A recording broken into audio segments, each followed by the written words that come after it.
Alright. I think everything is good. So, chat. Funny thing. When I started the live stream, I technically started it beforehand.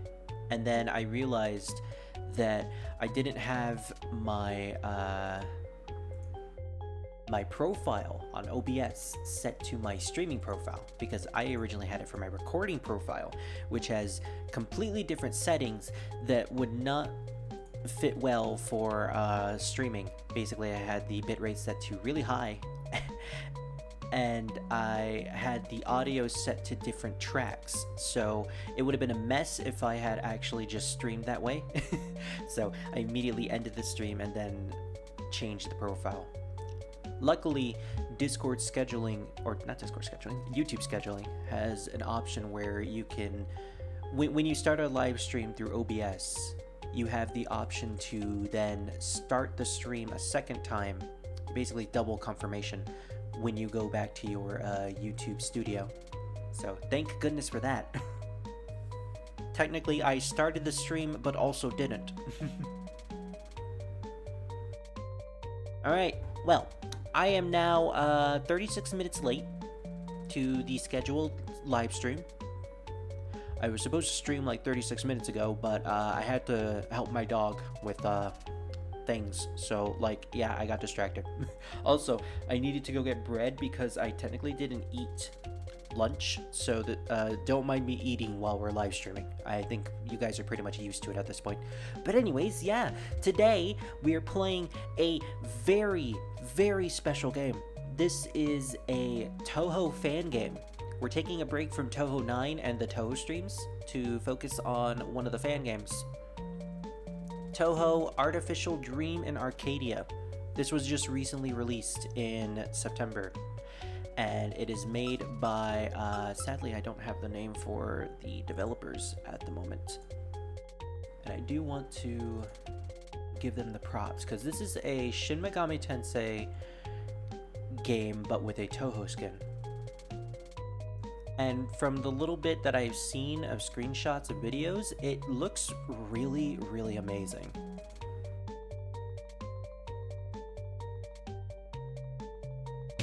Okay, so, oh gosh, I forgot that I had the audio active on Steam. So the developer of this is Bar Holographic Otaku, and Touhou Artificial Dream in Arcadia came out in September 22nd, 2023. It is a Touhou fan game based off of classic Shin Megami Tensei battle systems and mechanics. And when I found out this was happening, when this was releasing, I was super excited. I've always wanted a Shin Megami Tensei fan game for the Touhou franchise. And now that we have one, I am so happy to play it. Hey Jack Thunder, thanks for the, yeah, it's a good profile. It's a good thumbnail. It only took me like, 20 minutes to make it. Alright, so let's just go through the settings real quick. If this is a Touhou game, then I definitely want the sound effects to be lower. Auto battle is focus attack. Alright, so like usual SMD, we can either have the auto battle being just normal attacks, AI, that's interesting, AI but no SP, so we can do like attacks that don't require magic. I usually go with the focus attack, because that's, actually, if AI means that it repeats the actions that you performed in the last battle, I think I'm going to stick to AI. I'll have to do some testing for that, because with Shin Megami Tensei 1, I prefer using auto battle when I'm fighting a bunch of random enemies that I've already fought before, and just, wailing them with guns. Turn confirm, definitely want that. Battle animations, we'll keep that on normal for now, but that's good to know that it's there. Always run, we'll keep that off. Text speed, movement, rotate, fixed. Interesting. Oh, we can change the background color? Oh, I love this already. Let's confirm the controls, because I don't actually know any of the controls at this point. So I am currently using an Xbox One controller. I have the D-pad for movement. I also have the control stick as well. Strafe is LB, RB. Menu except shoot is A. Run cancels B. It's already better than Shin Megami Tensei 1. Map and auto toggles Y. Battle menu. Alright, so basically just like classic SMT. I am so glad that they kept all this. Oh, wait, no, I don't... How do I exit? How do I exit? Yes, there we go. I'm glad that you made the title really boofoo. I'm really shocked. You're welcome. I know exactly what you mean. Can I not get out of this? Alright. The view. There we go.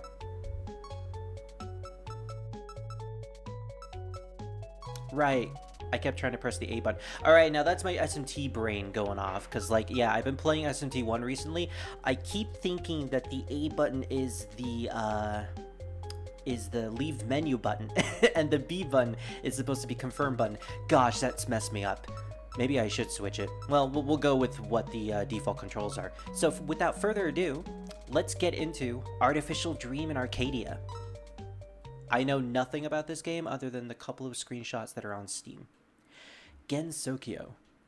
Far removed and isolated from the outside world, it's a fantasy land where the fantastical is the mundane, where yokai and other mythological beings freely roam and land. Where magic is real and religion is more than mere superstition. Yeah, take that, Sakuya. It's a dream come true for someone into the occult. So, our main character is Sumireko, a character that we haven't met yet in the Touhou streams, but will be important later on. I did not play the classic Shin Megami Tensei, but it's fun to play if the game is fully in English. Yeah, I definitely recommend the PS1 version of SMT1. It's fully translated, and it's actually the best version in my opinion. Instead of like one word in Japanese. Yeah. Wait, explain this to me again. That smartphone of yours. You can use it to talk to people extremely far away. It can record memories, and you can use it as a map? You say it's just technology, but it sounds like magic to me. You open a photo on your smartphone and show it to Reimo. Whoa, it's a cat! How did it fit in there? The Touhou girls do not know anything about normal technology or modern technology. Echoing footsteps can be heard getting louder. There she is! There's Daze! Ha! Sumireko, Reimu, a yokai stole some books from Korin. We need to get him back. So, can't you do it by yourself? Actually, didn't you say you wanted to stay home for today? Well, I had a change of plans, and I left my Hakado at home, Daze. Well, I'm not going anywhere. It's such a nice morning. I don't even want to ruin it over a trivial matter. Oh, she looks so good! This artwork does wonders for her. What about you, Sumireko? You work for Korindo, right? Hey. Don't worry, I'll keep an eye out for her. Let's go, Daze. So Marisa is our first party member. Oh, there's that classic SMT baseline. My main comp is Avalon comp. It's like you summon a demon from heaven. It's just a godlike comp. Sounds like one of the best comps to have if you're summoning it straight from heaven. Alright, that yokai should be here. Try not to get lost, okay, Daze? We have a 100% battery life, and I think that's supposed to be Maka. So we have access to Sumireko and Marisa. There's our map button. Oh. We have a menu right here. I think I opened that with the, I guess just the map button. And then if I exit out of it, we can go to the map, we can go to party. And here's our phone, skills. Alright, what does map... Okay, so the phone does the map and the party. For skills, wow, this really is just like classic SMT. Sumireko has Tackle, 3 MP, Agni, which is the fire spell, and Medi. Self-explanatory. Marisa has Azani, which is the Zio, Hizani, Mazio, and Sweep. All-encompassing weak attack to all enemies. good to know. Marisa is oriented in electricity and physical attacks. The only thing we have is equipment. Oh, we can get guns. Nice! Sumireko. There she is. She even has a gun, even though she doesn't have one in her equipment at the moment. I'm actually surprised that we weren't able to distribute our stats at the beginning. So she is apparently weak to electricity and either blocks or has high resistance to force. For Marisa, she is weak to fire and bullets. I'll never bring a gun to a magic fight, Marisa. Alright, so this basically works like classic Touhou, which means I can press the RB and LB button to strafe around. Oh gosh, yeah. It plays exactly like it! Oh, this is so awesome! 3 life shards. I'm going to guess those are, like, life stones? Yep, life stones, okay. Then we're going to be collecting a lot of those once we do negotiations. Speaking of which, Lesser Fairy appeared. I have the Sword of Light that's like an angel god's weapon. My main custom map project and instance that comes first is Kyokai Cave. I can make a story about that. Pretty sure we're working on the demon variants. Oh, that's nice. Yeah, you're pretty much just working all out on the SMT Imagine project that you have. And I am looking very much forward to it. So I think we're just going to do a simple attack. For Marisa, let's try the Azani. Well, never mind. She just immediately kills her. Alright, good to know that Marisa's magic is as powerful as it should be. Gosh, I can't wait until we get a mini-map of some sort. That's going to be extremely useful. What happens if we... Okay, I hold the B button. Alright, unfortunately it doesn't do what I wanted to.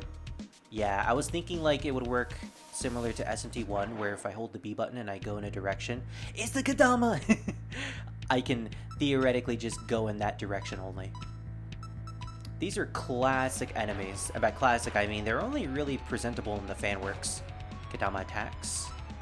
Alright, with the way that Marisa's entire bar was just completely encapsulated in gray darkness, I was thinking that she might have died, and I was like, Marisa! How could you die?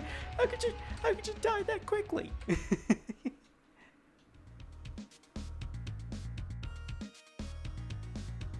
Well, don't mind me saying this, but this seems a little too easy for a Shin Megami Tensei game.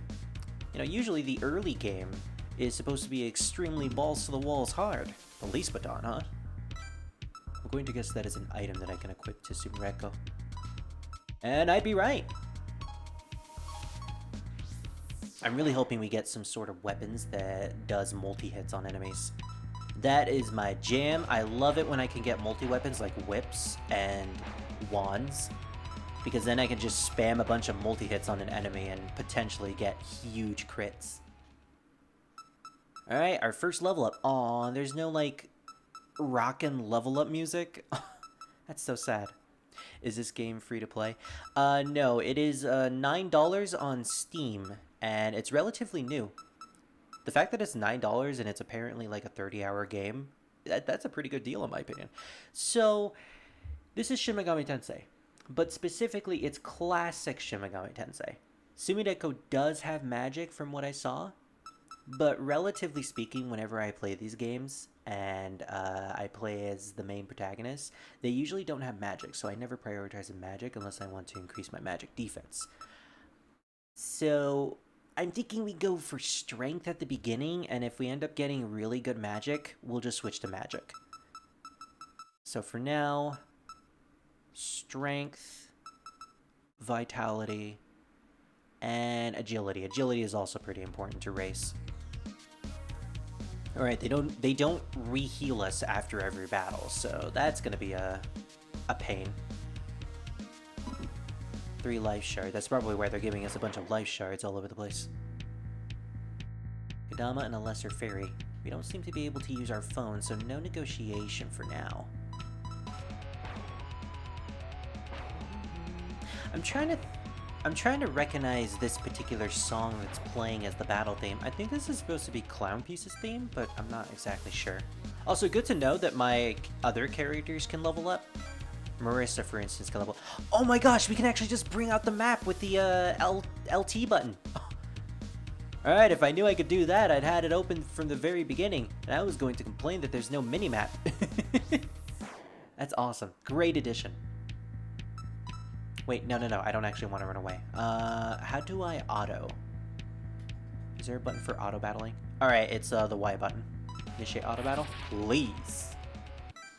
And I may have to end up changing that to...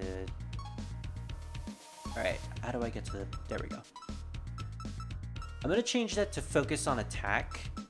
AI is nice, but that's only if I'm doing a... No, I don't want to go to the main menu. AI is good, but only if I'm doing a boss battle. If I'm doing normal battles and I just want to get through them as quick as possible, focus attack is the way to go. Let's see if we can get Megadolion. Oh, that's true. And if anyone can get Megadolion, it's probably Sumireko. So we got the Liberator. Is that anything that we can equip? Oh, it's a gun! And it doesn't seem like we can equip bullets, so maybe these guns don't require any sort of bullets to equip them to. That is also a pretty good gun in terms of damage. Let's test it out. We'll have Marisa attack that one. 9 damage. 11. Alright, we'll have Marisa do a defense.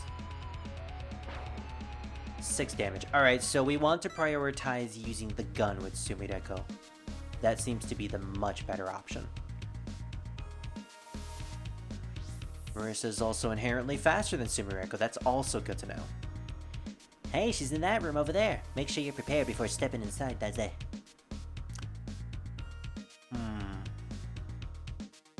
Yeah, she's probably got a point. Do we have any... I gotta remember that the B button is not the confirm button. Do we have any medi? Yeah, we have a medi. So we can just automatically heal like this. Alright. We're probably not going to use Sumireko's magic anyways.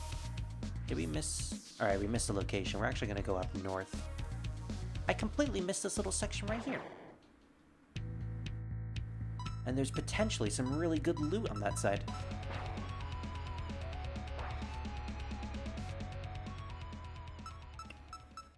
Oh, this is Marisa. Okay. Wait, is this Marisa? No, this is Sumireko. Okay. Alright, we got another level up. Man, it's a real shame that there's no level up theme. I'm kind of used to that. So considering we already just got a gun, I'm going to leave strength for now. Let's focus on vitality to increase our defense. An extra point in agility. And funnily enough, I'm going to put the final point into luck.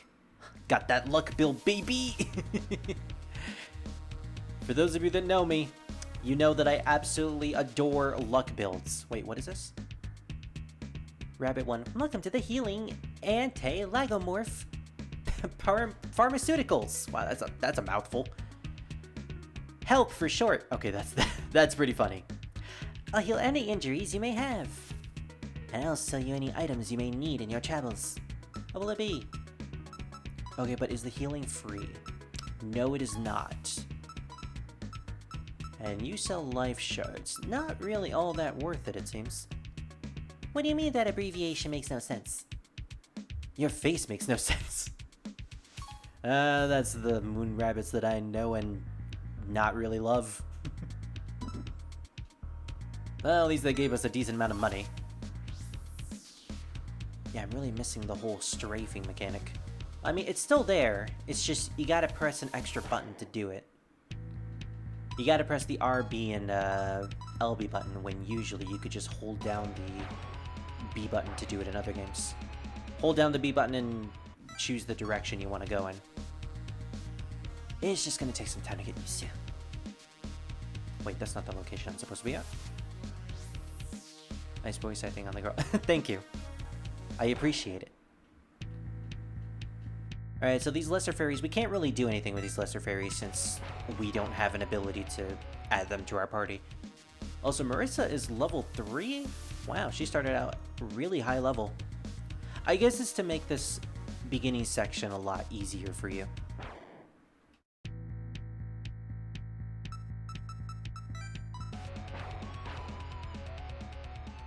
And we pretty much caught up to her in terms of strength. What does Daze mean? It's Marisa's vocal tick. At this point, it's pretty much become a meme with the character, so I usually end up saying Daze at the end of her sentences. It's like when you hear Naruto say Datebayo at the end of his Japanese voice lines. It's just something that the characters say. Full discovery bonus?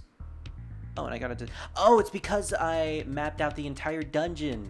Alright, well, I guess it was worth it doing that. I wonder if I get a reward after the end of this place. This is the yokai that reportedly stole the books. She doesn't look very strong. It's Tokiko. Is it? Yeah, it's Tokiko. There she is. Does it? Let's beat her up and help Korin get his books back. So this is Tokiko.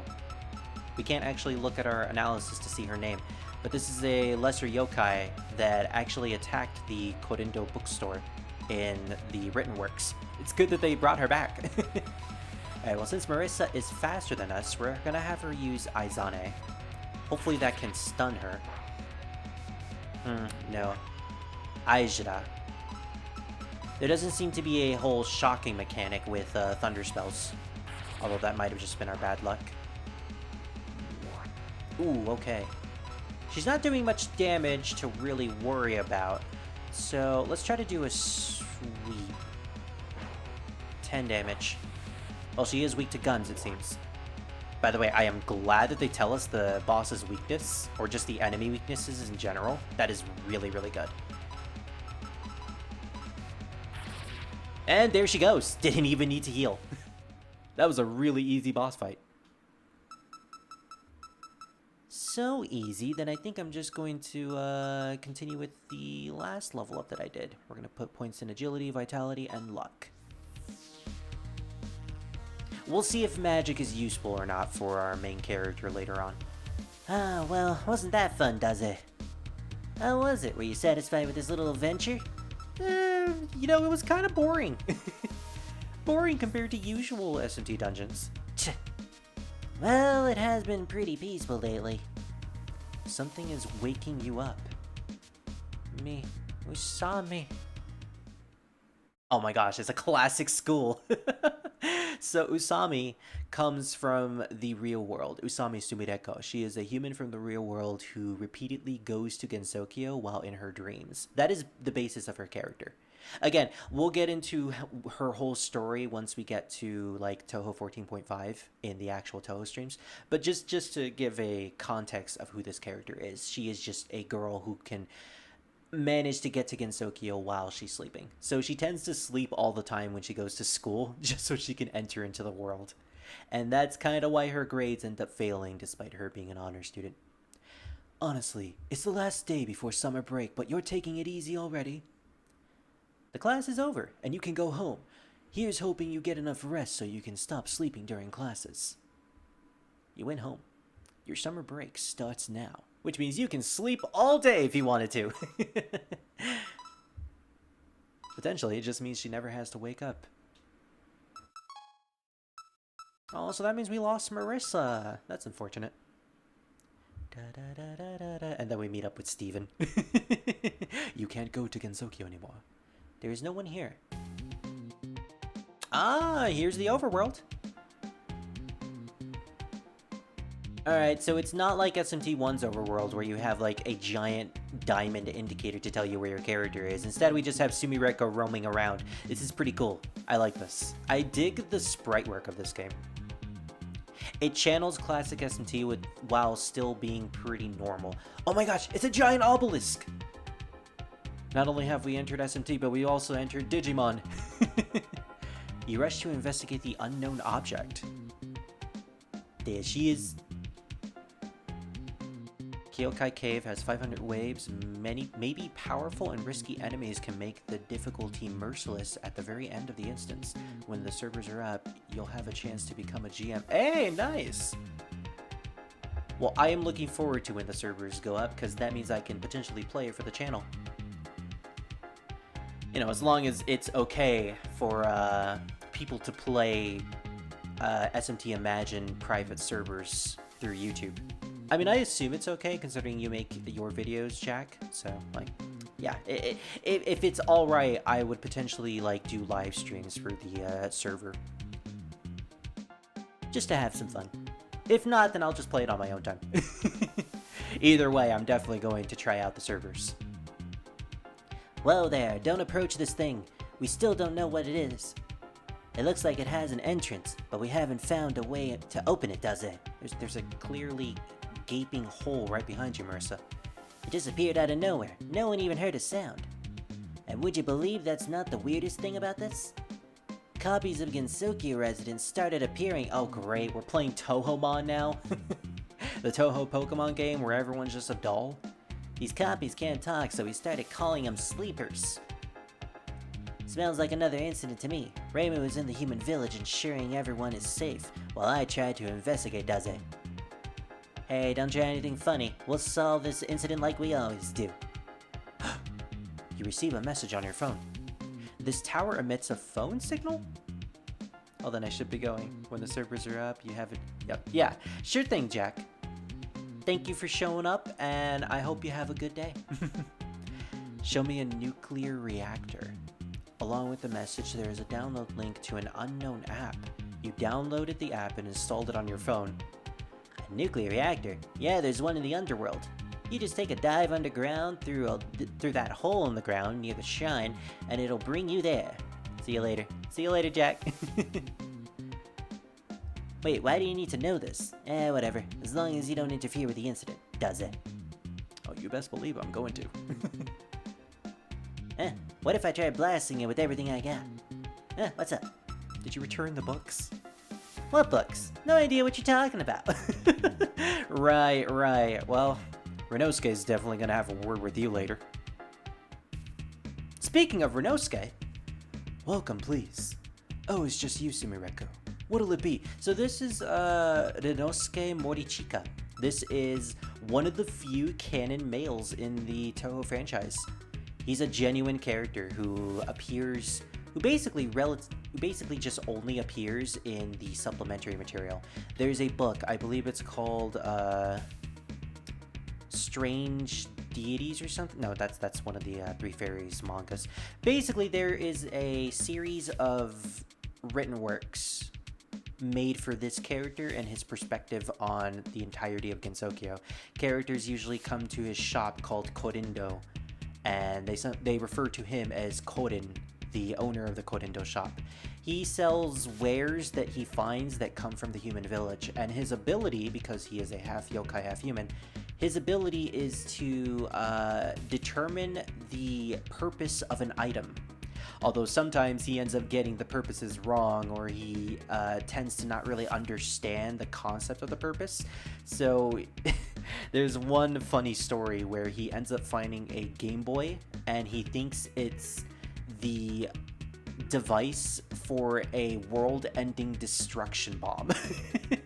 He's a very interesting character. He brings some fascinating perspectives to the series, and he usually ends up being the body for Zun's opinions on the world and concepts of just things in general, of our real world. Sometimes it can get political, sometimes it can get very existential. I find his particular stories to be pseudo-fascinating, if a bit on the boring side. But this also means that he can house a lot of really neat items in his shop. Like, for instance, if you see in the background, you can see a GameCube. You can see a GameCube, a microwave, a CRT television, and I think the Game Boy is right next to his arm. One of these days, Renosuke, one of these days we are going to read your stories. No, I don't recall anyone stealing books from here. Not recently, anyway. Actually, what'll it be?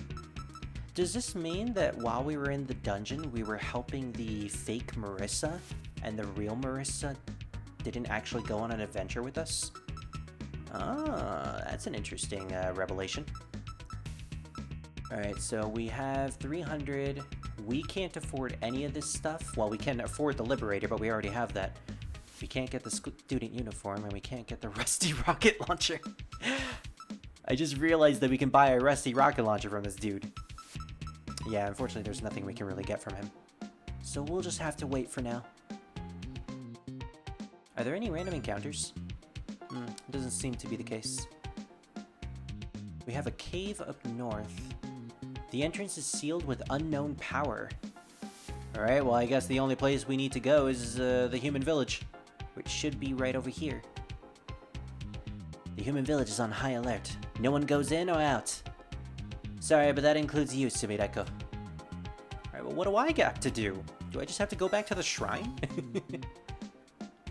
Honestly, it'd be much safer if I go into the human village. Then again, she probably thinks I'm a fake. Hey, it's Nitori! Gosh, you didn't mention the phone signal to Marisa. Not that she would understand. Oops, sorry, I was listening into your conversation with my camouflage on. I'm Nitori. Nitori Kawashito. She is a... or is it Kamashito? I don't exactly remember her last name. She is a Kappa. She appears in Touhou 10, and she has a relatively nuanced relationship with Marisa. That's pretty much all we need to know for now, though. We'll get to her when we get to Touhou 10. Also, she has camouflage. She has a camouflage blanket over her. She's basically just the Harry Potter character. This tower piqued my interest. Truth is, I also have a phone and received the same message, and there's a problem. I can't download the attached app. Also, one thing to know about Kappa is that they're very technologically advanced. They are a tinkering race, meaning that they love to create technology and also sell them. So Nitori happens to have a lot of equipment in her arsenal.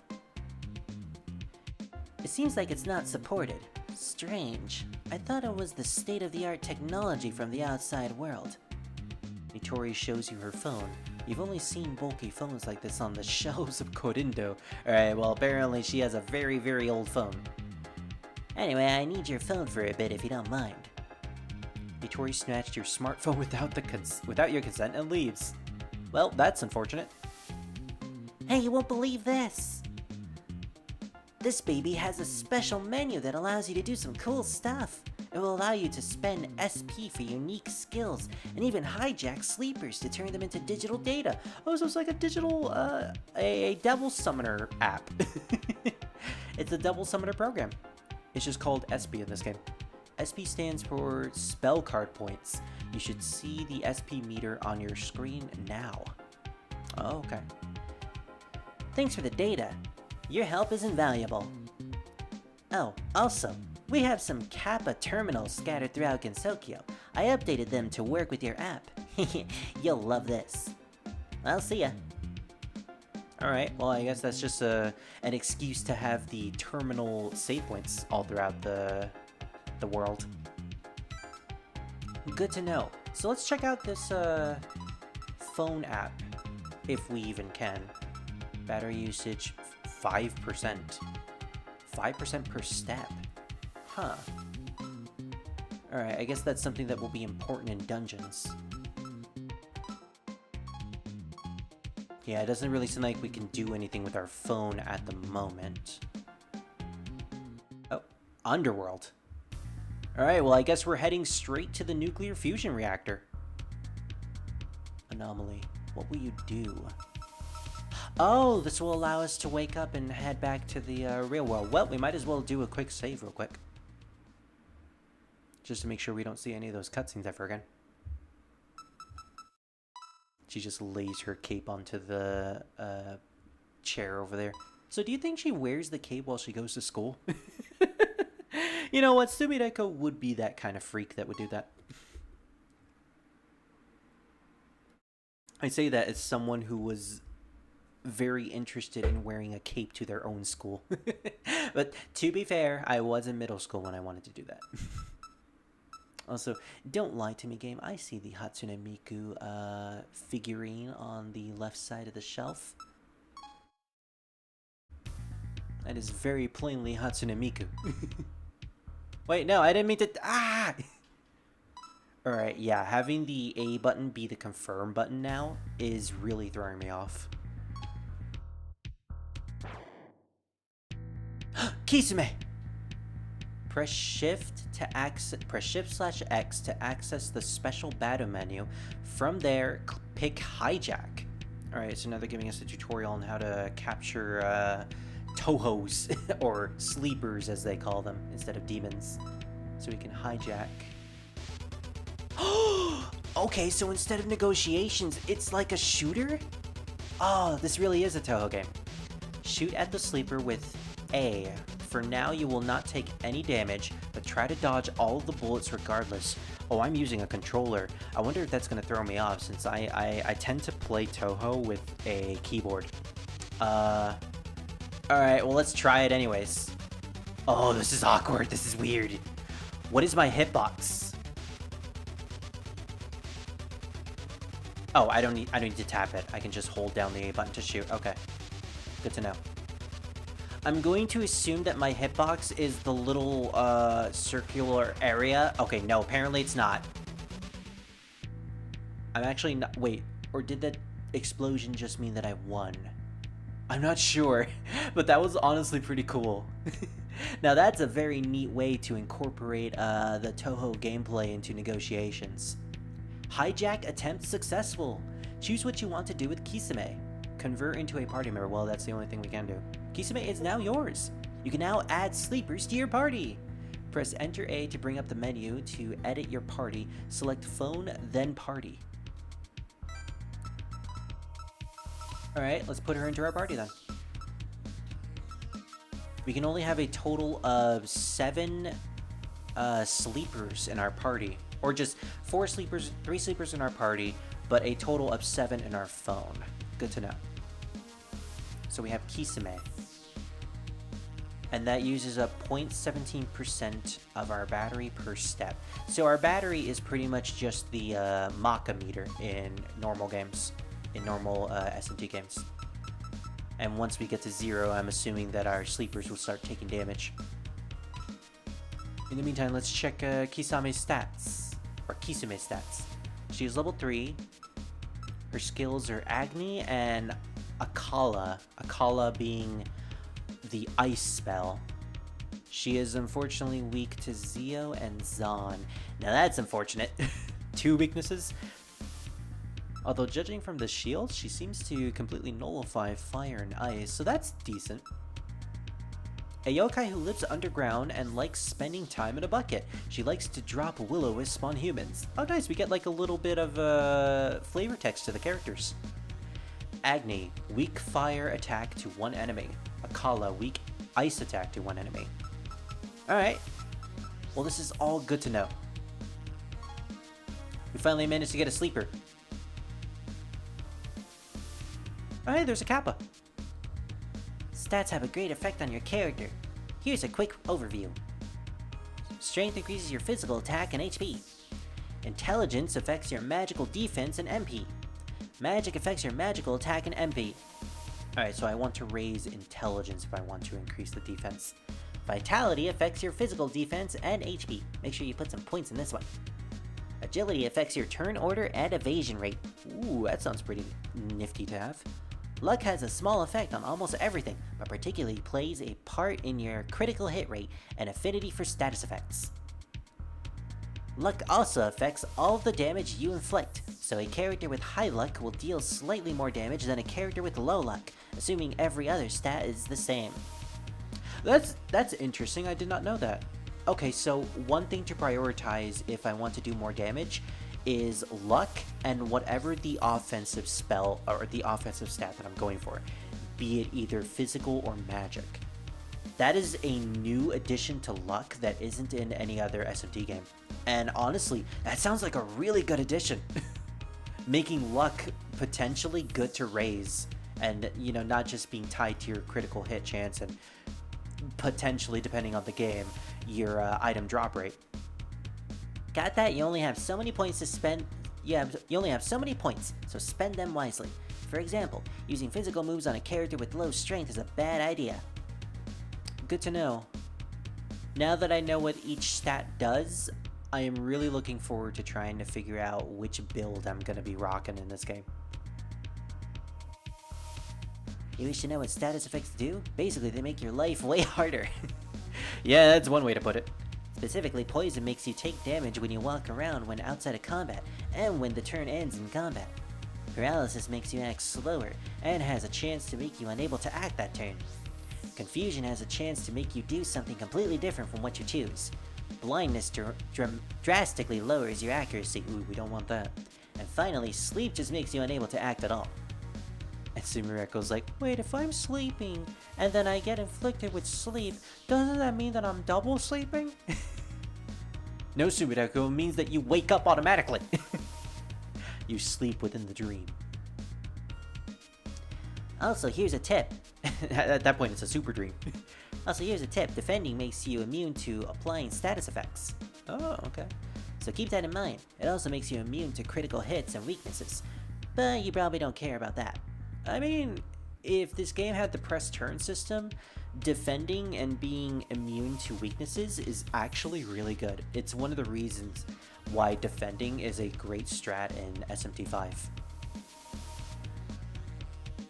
SMT5 was the SMT game that I first played on hard mode as my first playthrough. Yamabe! You know what? It makes sense. We're in the underground cave connecting Gensokyo to the underworld. So it would make sense for us to meet up with Kisume and Yamame, two characters that we ended up seeing in that particular area. Alright, so I want to... What are specials? Analyze command. 25 SP. Show selected enemies info. Oh, this is a song from 15 point something. It's the game where Sumireko is a playable character. She's the main protagonist. Yeah, I actually really like this song. So, how many points of SP do we have? I can't tell. I think that's supposed to be a meter, but we can't see how much we have. Can we just do a hijack? Not enough SP. Alright, so we can't do a hijack yet. We're gonna have to build it up. And I'm assuming we build it up by just doing actions or killing enemies. So we'll just do that. Fires her gun. Resists. Alright. Well, not gonna use the gun, unfortunately. Kisume. Let's try ice. Ice would usually do a lot of damage to spiders. Okay, so we got a decent amount of SP. What'll it be? Healing any status conditions will cost you extra. Nothing personal, just business. Nothing personnel, kid. Oh, and just because I can revive sleepers doesn't mean I'll be able to revive you. If you die, you die. Well, that's unfortunate. Also, their eyes are red. I just realized that. Their eyes are incredibly red. Okay, so that's a gem. Handheld battery, used to restore some battery charge on your phone. Burner phone allows you to save the game on a spot. Magic fabric, teleport to the last visited anomaly. So that just basically takes you to a save point where you can rest and save. Antidote and remedy. We don't have much. I don't know what the currency is supposed to be.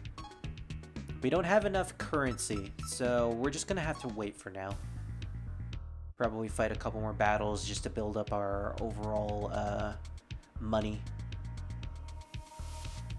I'm curious how we'll be able to increase our battery life. I'm assuming it's just we return back to the human world and we charge our phone.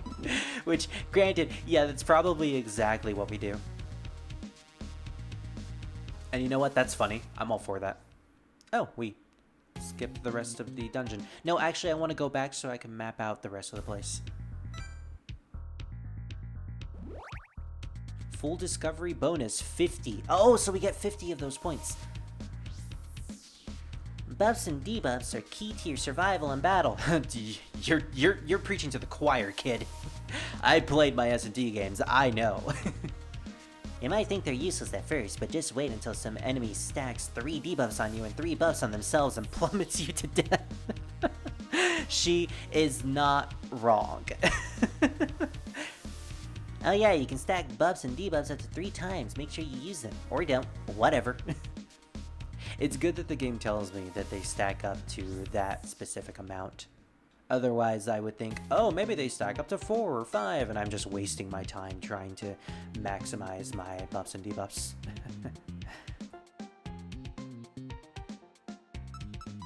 Alright, so am I able to see how much SP I have, theoretically? Skills. No, not really.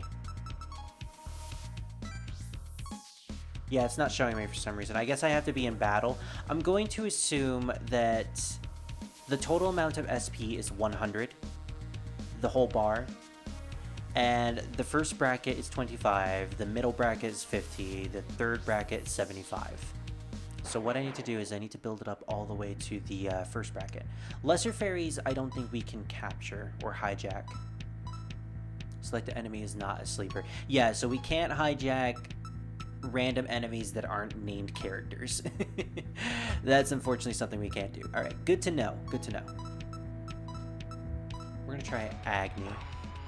Oh, they're weak to gun. Just shoot the fairies. That's the best way to deal with them. Oh, they're also weak to fire as well. They're weak to fire. We need to get a dragon in here, quick!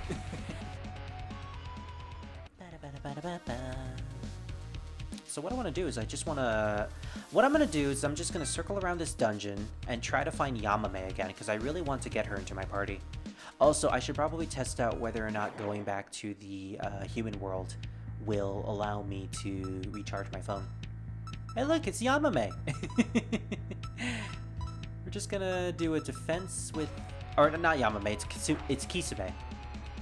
We're going to kill that fairy. And now we're going to talk to Oh wait, we can't talk unless we use 25% of our SP. Well, let's try anyways. Oh, I didn't realize we were going to get into another battle. All right.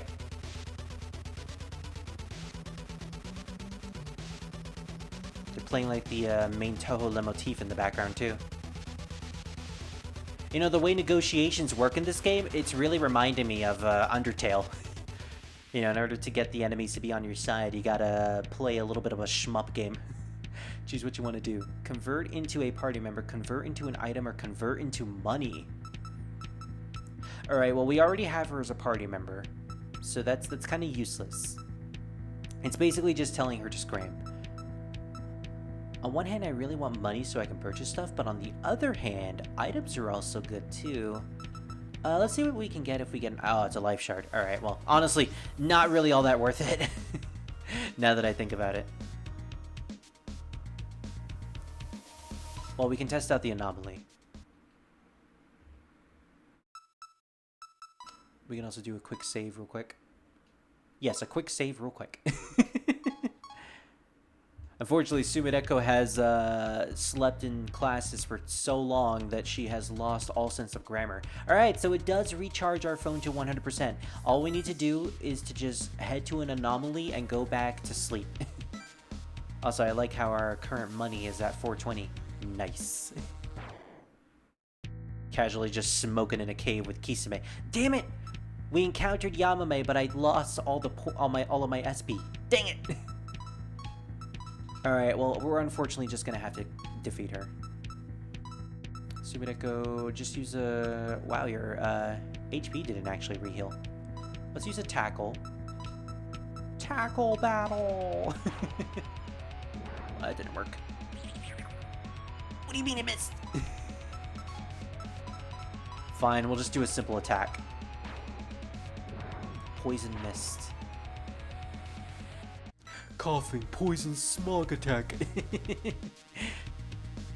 I wonder if that's actually a thing. Artwork of Yamame, but she's just a coughing. Granted, Touhoumon is a thing, and I would think like Yamame would be the perfect character to represent a coughing. No, Kisame would be the coughing, Yamame would be the wheezing. Even though it would theoretically make more sense for her to be the Ariados, but, you know. Beggars can't be choosers. Oh gosh, alright, well, we're about to die. You know, unless they don't target Kisame. Alright, well now we're gonna have to heal her.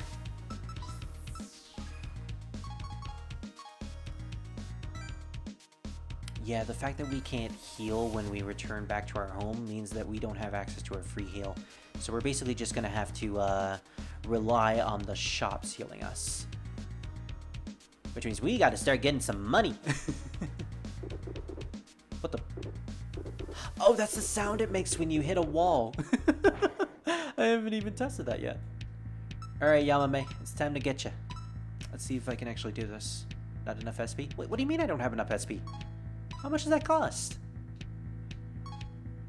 I guess it costs 50? Huh. Alright, well, no Yamame for us, unfortunately. Which means we're probably going to have to, go all out with our skills. Kisame C... Well, okay. Kisame, I don't think Ice did any weakness damage, so instead we're going to try to do Fire. Burn! Burn the spooter! Oh, it actually worked! Nice! And we leveled up. Sweet! So what do we want to do now? I'm thinking put one into Vitality because we need more HP. Put one into Luck. And now that we've gotten far enough, I'm thinking Magic could be a fun way to go, but ugh, Strength. The Strength build, baby! I really want to do Strength.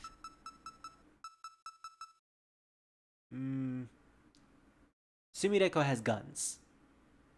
The best part about Sumireko as a character is that she can just shoot people. And guns don't require a high strength stat. They run off of, I think they just run off of their own stats that the weapon gives them. So I think I'm just going to focus on our defense for now. Actually, yeah, that's probably our best bet. For now, I'm just going to focus on defense, agility, and luck. And once we get to a very comfortable spot, we'll start raising our offensive skills. Because, yeah, for now, I'll let my sleepers do the damage. They're going to be the ones that will be the offensive units for now. We don't actually need to heal yet, because we do have access to some healing thanks to Sumireko's skills. Once Sumireko runs out of SP or MP, then we'll use the shop to regain our MP points. For now, I am still invested with trying to get Yamame. And now we have enough to get her. You caught the enemy off guard. Ooh, I think that might just be because of our high agility. Bone. Return, switch, summon. Does it really cost SP to... Yeah, it costs 25 SP. Okay, so that's what I was thinking of when I thought 25 SP meant that was enough to hijack. No, that was enough to analyze something. That doesn't seem all that worth it, unfortunately. Wow, that was a crit! Alright, we'll use gun on the random fairy while Kisame does damage to herself. Fight your double, Kisame! But I can't. I don't want to do it. You will. You will and you must, or you will never see Yamame again. No! Poor little bucket girl will never see her spider mommy ever again. Such a sad world that we live in. Well, now we have more than enough to get Yamame in our party. Unfortunately, now she's not wanting to join our team. Oh.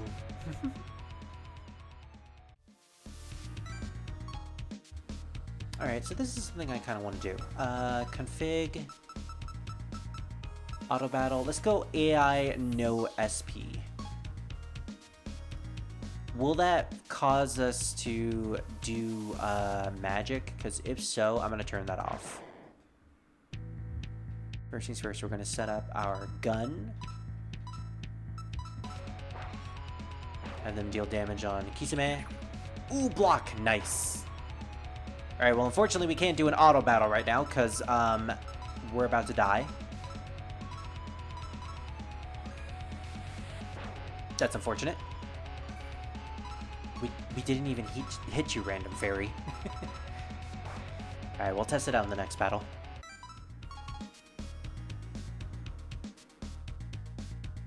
Max SP, baby! There she is!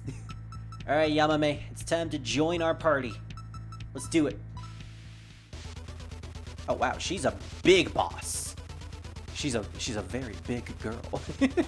Oh my gosh. Alright, wait to aim it, Yamame. I just gotta watch out for my right to make sure that the bullets don't spawn on me. The hitbox seems pretty lenient too. Choose what you want to do with Yamame. Let's convert her into a party member. Yay! Now we have Yamame in our party. Alright, we're adding you immediately. So what is your deal, Yamame? Do you have poison damage? Of course you do. Poison mist. Chance to apply poison to one enemy. Vision stab. Weak pierce attack, one enemy, chance to blind. And Ajita, weak force damage to one enemy. So, nice element, good debuff, and another great debuff with damage. Her only weakness is fire, which is, it's good. She also is predominantly a luck-based sleeper. She has a lot of luck. Full name, Yamame Kurodani. A Tsuchigumo yokai living in the underworld. She can control diseases, and for that reason, everyone stays away from her. Despite this, she is reasonably friendly with humans.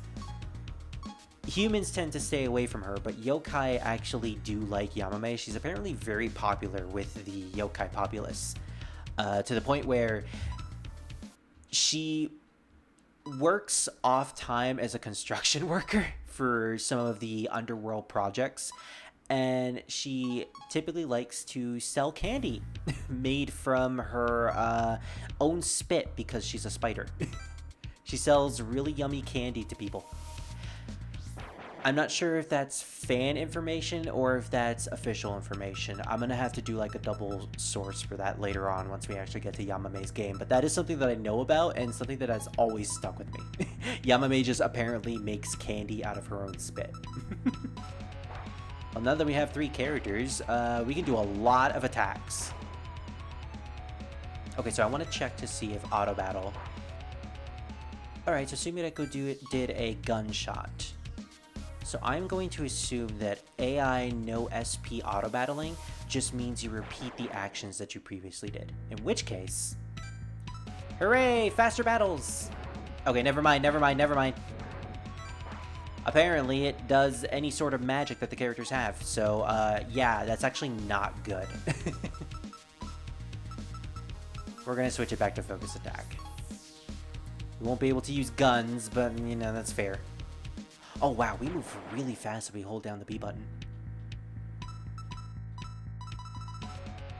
At the very least, we can just scroll through all of the commands really, really fast.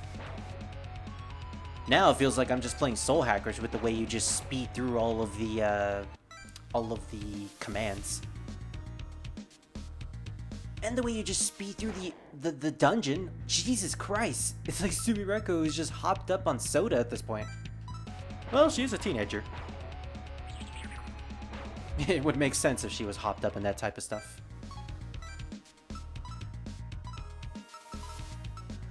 Okay, we're gonna heal you're gonna heal yourself, and you're gonna heal Yamame. And that's about it in terms of her SP. So what I want to do is I actually want to encounter another Yamame and convert her into money if I can. Or not money, into an item. I want to see what Yamame can transform into. And potentially if we can find Kisame, I'll use the hijack and convert her into money just so we can have a decent amount to spend when we need to heal our characters. Speaking of... Alright, your battle is actually kind of fun. I thought I would have a really hard time playing these shmup sections with the controller, but I'm actually having a lot of fun with it because it actually feels really, really nice. Usually when I play on this D-pad, my movement ends up feeling a little bit sluggish when it comes to old games, but I don't know why. I think this game is just very well made to the point where I can use the Xbox One D-pad and it just feels comfortable. I got 2 antidotes. Hey, I don't have to spend money on that. Nice. I'm really digging this hijack system. Okay, so this is the final character we need to do a hijack with. We're gonna convert you into money specifically, and your battle is really easy, so we can do it with no problem. I don't know what happens if we get hit by a bullet, but I don't want to find out.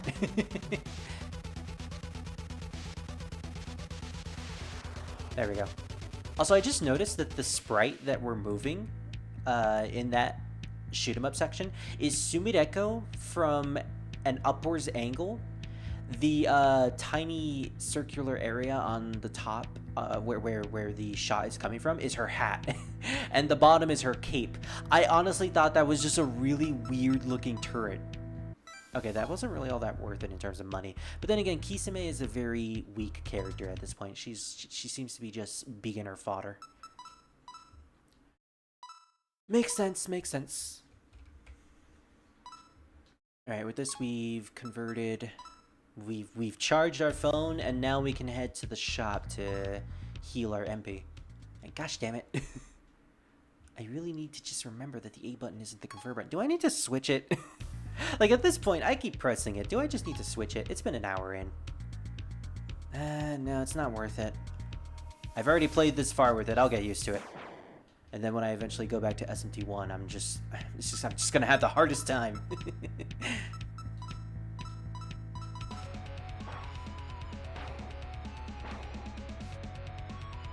Kisame casts Agni. Ooh, okay, yeah, she cast it on the person that was weak to it.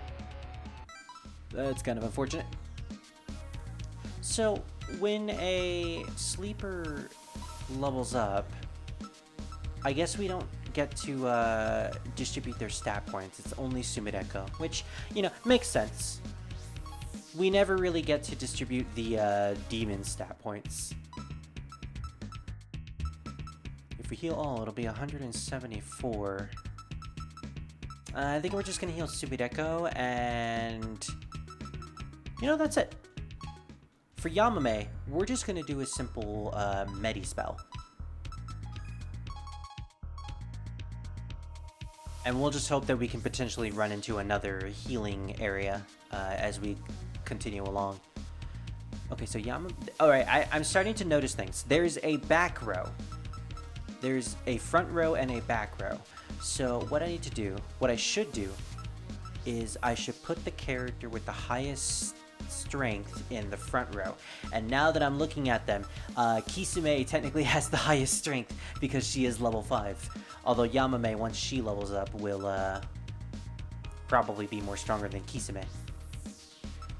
And she'll be leveling up soon, so that's not really a problem. Oh, I can actually change the spell list. I can change where the spells actually are. Man, there's so many good quality of life stuff that's in this game. I am so digging this. This was definitely worth the $9. And I potentially could have gotten $8 if I purchased it when it first got released. But unfortunately I didn't have money at the time, so like, yeah.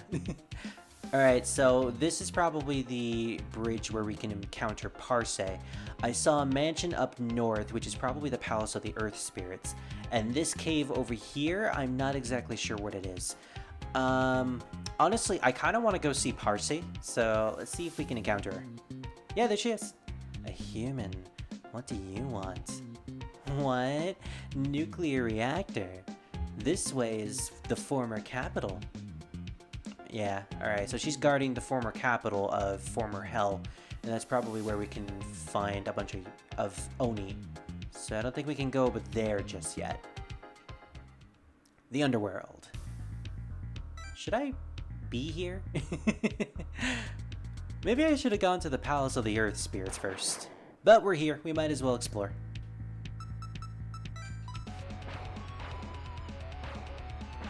Yeah, we're getting pretty powerful at this point. Poor Kisame, she's taking a lot of damage. Alright. Speaking of damage, we're gonna increase more of our defense, and yeah, just put 3 points into the stats that we're raising at the moment. Makes Sumireko really hard to hit, both defensive-wise, and also, you know, she's just super fast. Onibone. Is that an item that we can equip? Oh yeah, better weapon. Well, don't mind if I do. In fact, let's test it out right now. More damage, but that's just like 1 extra point of damage. Unless we get a critical hit, then it's like really crazy. Something tells me that we can't do anything here yet until we get to the Palace of the Earth Spirits, so we'll just have to head over there first. Oh yeah, critical hits, really good with our physical attacks. I feel like we're constantly getting critical hits just because of our high luck stat. Which means it's very, very likely that that's going to be the stat that I will probably max out before the end of the game. Bells of the Earth Spirits, the home of the Satoris. Hey, this is the song that played during the trailer on Steam. If you go to the Steam bot page. It's a really good song, too. There she is! It's the kitty! It's Orin! Oh, visitor, and a human one at that. I have to escort you to Lady Satori. Please don't desist. Alright. You got snatched deeper into the palace.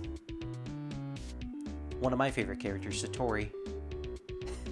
Satori, the Satori. That is literally the name of her race and also the name of the character. Yeah, there's like a couple characters in Touhou whose actual name is literally just their race. You have Satori, who's a Satori, and Nue, who's a Nue. Not very creative, but like, they're good characters anyways. A guest. Thanks for bringing her, Orin. You may go. It's not often we get human visitors around here. Not live ones, anyway. I'm Satori, the mistress of this Palace of the Earth Spirits. So Satoris are yokai that can read people's minds, which is why Satori has a giant third eye wrapped up all around her body. She can read people's minds involuntarily, meaning that she always has this ability active. So whatever you're thinking of and you're in her general vicinity, she will know about it. A giant monolith appeared in the middle of Gensokyo, spewing out countless mindless clones, and you here, I can tell you have something to do with it. Still, I must ask, what's a selfie? And why do you need to take it in a nuclear reactor? I didn't realize we were going to take a selfie in the nuclear reactor. Well, if it's going to help solve this incident, I did a little investigating myself. I can tell you have some questions, because I can literally read your mind. In fact, you don't even have to say your questions, I will immediately answer them for you. What was the sleepers? Mindless clones of Gensokyo residents. I can't read their thoughts as it appears to have none. They mostly act like their normal selves, but they can't talk. It's as if they're sleepwalking. So Marisa, you just get like a bunch of clones of Marisa, and they're just breaking into Patchouli's library, just going daze all over the place. Doing Fortnite dances on top of all of her books as Patchouli's just crying underneath the table. Oh, that's actually kind of sad. And I'm adding that to my art list.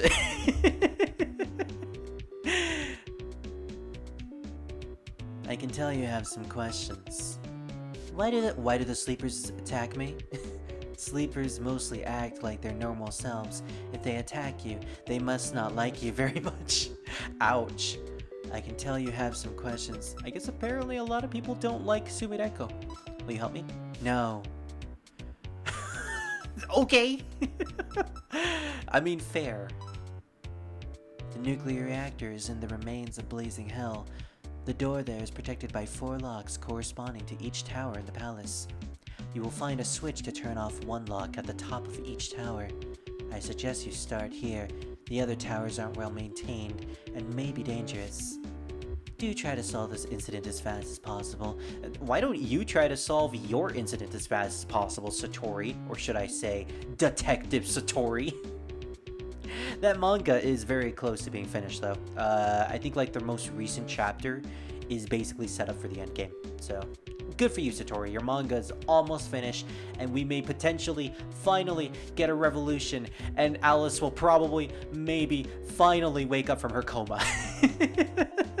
Hopefully, we will hope. It's creepy seeing multiple copies of myself wandering around. With noodle arms, dancing about, floundering about. Oh gosh, can you imagine multiple clones of Koishi? Ugh. Multiple clones of Flandra is like a normal thing, but it's still terrifying, especially when you know that they can't speak and cannot communicate with you. Oh, speaking of clones, alright, so we can actually get Orin into our party, and we have enough SP to do so. I like Orin, especially since after Touhou 19, she became one of the most prominently goofy characters in my opinion, and all for the better. Orin is such a fun cat character, probably my favorite of the cat characters in the series. Alright, let's hope her battle isn't too difficult. Oh, she's big. Oh gosh, it is actually kind of difficult now. Oh, does it take our SP? That hitbox is very lenient. Wow, okay. Now it's become an actual Touhou game. Hijack attempt failed. Oh man, alright, we actually failed that. I wasn't expecting it to be that difficult. Dang. I guess we have to fight her anyways. Well, I'm going to assume she's not weak to Agni. We'll just do a slash. Maybe an ice spell will do something to her. Finally, Ajira. Oh yeah, it's a good thing we didn't use Agni. There we go. Alright, well, I'm definitely gonna have to be careful next time I fight her.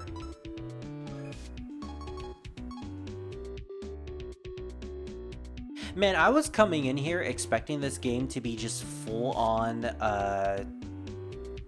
SMT and nothing more, but like it really surprised me with that whole bullet hell section. And I love it. I love the hijack mechanic. It's really fun. Koishi! Oh, speaking of Koishi. Oh, I like that detail of her just flickering about. That's neat. Alright, so this is Satori's sister. She is also a Satori who can read people's minds. But because of her ability to read minds made her very unliked by people, what she did is that she closed her third eye permanently, meaning that she could no longer read people's minds. But because of this, she also closed away her subconscious and her unconscious mind. So now she's essentially just a brain-dead child who can't really express herself all that much. And any type of way she can express herself is just the base emotions. If she's angry, she's going to be angry without any sort of purpose. If she's going to be happy, she's going to be happy without any sort of purpose. She's a very, very interesting character philosophically, and which is probably why she's a very popular character too. She's predominantly in the top 10 of Touhou popularity polls. You know that metal door at the back of the palace? It's strangely warm to the touch, and I can hear screams behind it. Yeah, stay away from there. You can't tell me what to do, you're not my, human parents? This is a pretty big palace. Yeah, this goes pretty dang far. Alright, another Orin. Unfortunately, we can't get her. But we will use another ice spell. Vayutama. Oh, that's got to be like a buff spell. Vayu. Maybe it has something to do with defense. Oh gosh, it's one of these dungeons where it just circles around all over the place. Alright, so the center is probably going to be where our destination is at.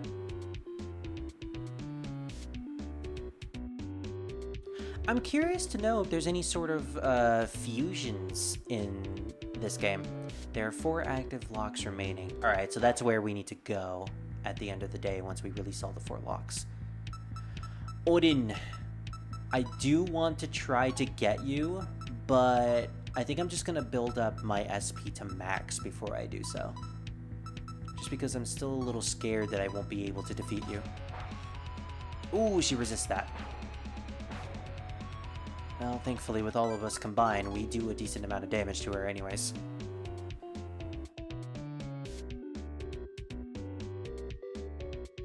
Oh, this palace is big. So many twists and turns and openings.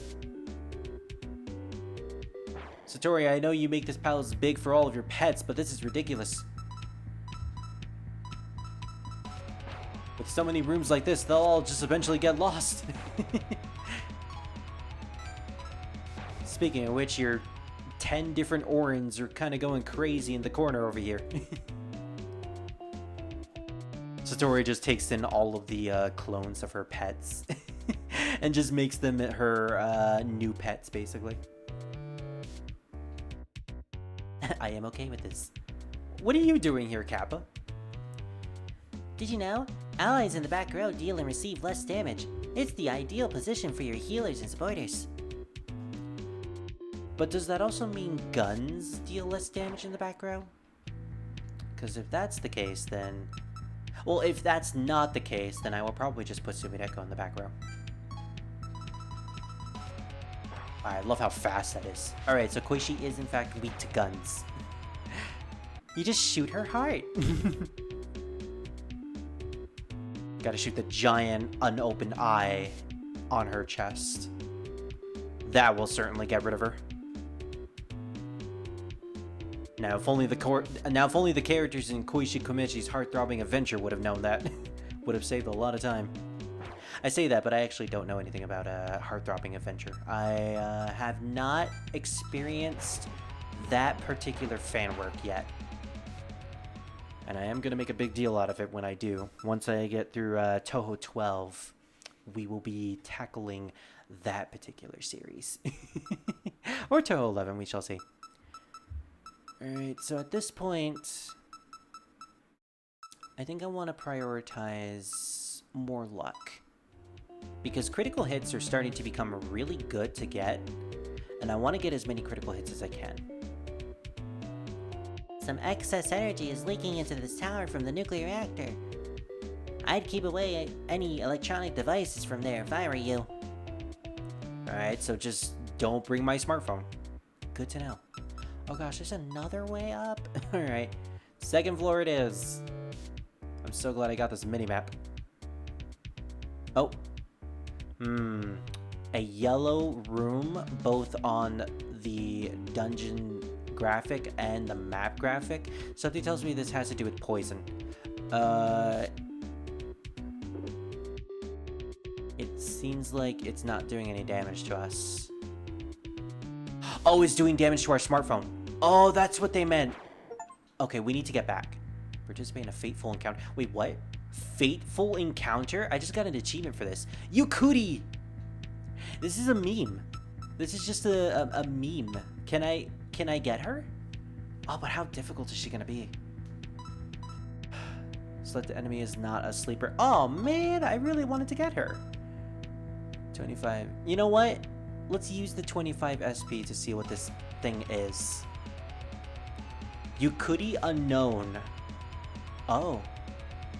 She has very high stats except for agility. She nullifies everything except fire, and she has 1000 MP. 10 HP though. Oh, is this like a Mitama? So in SMT5, you had Mitamas, who were random encounters that you could find in the overworld. They only had one weakness, and it constantly changed depending on the battle, or with each battle. They only had one weakness and everything else was nullified. But they also had very low HP. If you manage to defeat them, you get a lot of either experience, money, just resources in general. Take it easy. That's part of the meme. So there's no skills, at least none that it tells me. This is very weird. Alright, well, I guess we just have to use fire. We'll have Yamame use the... Wait, does Yamame know fire? I don't think she does. Well, Kisame knows fire, but I think we're just going to have Sumireko use it. We want to conserve the ice spell whenever we encounter any of the other characters. There we go. So what do we get? Oh my gosh! Alright, instant level up for most of our characters. We got 3 level ups. Jeez. Wow, that was really good. Alright, Yukuri is basically the Mitama of the game. Good to know. This begs the question, what are we going to do? Let's raise all the way up to 15. And now we're going to have to... Oh, do our stats go all the way up to 99 or 100? Interesting. For our 6 stats, I'm thinking we put 3 of them into agility and then put 2 into vitality. No, wait. We put 3 into vitality and then the last one into luck. Okay. That is a lot of interesting stat points.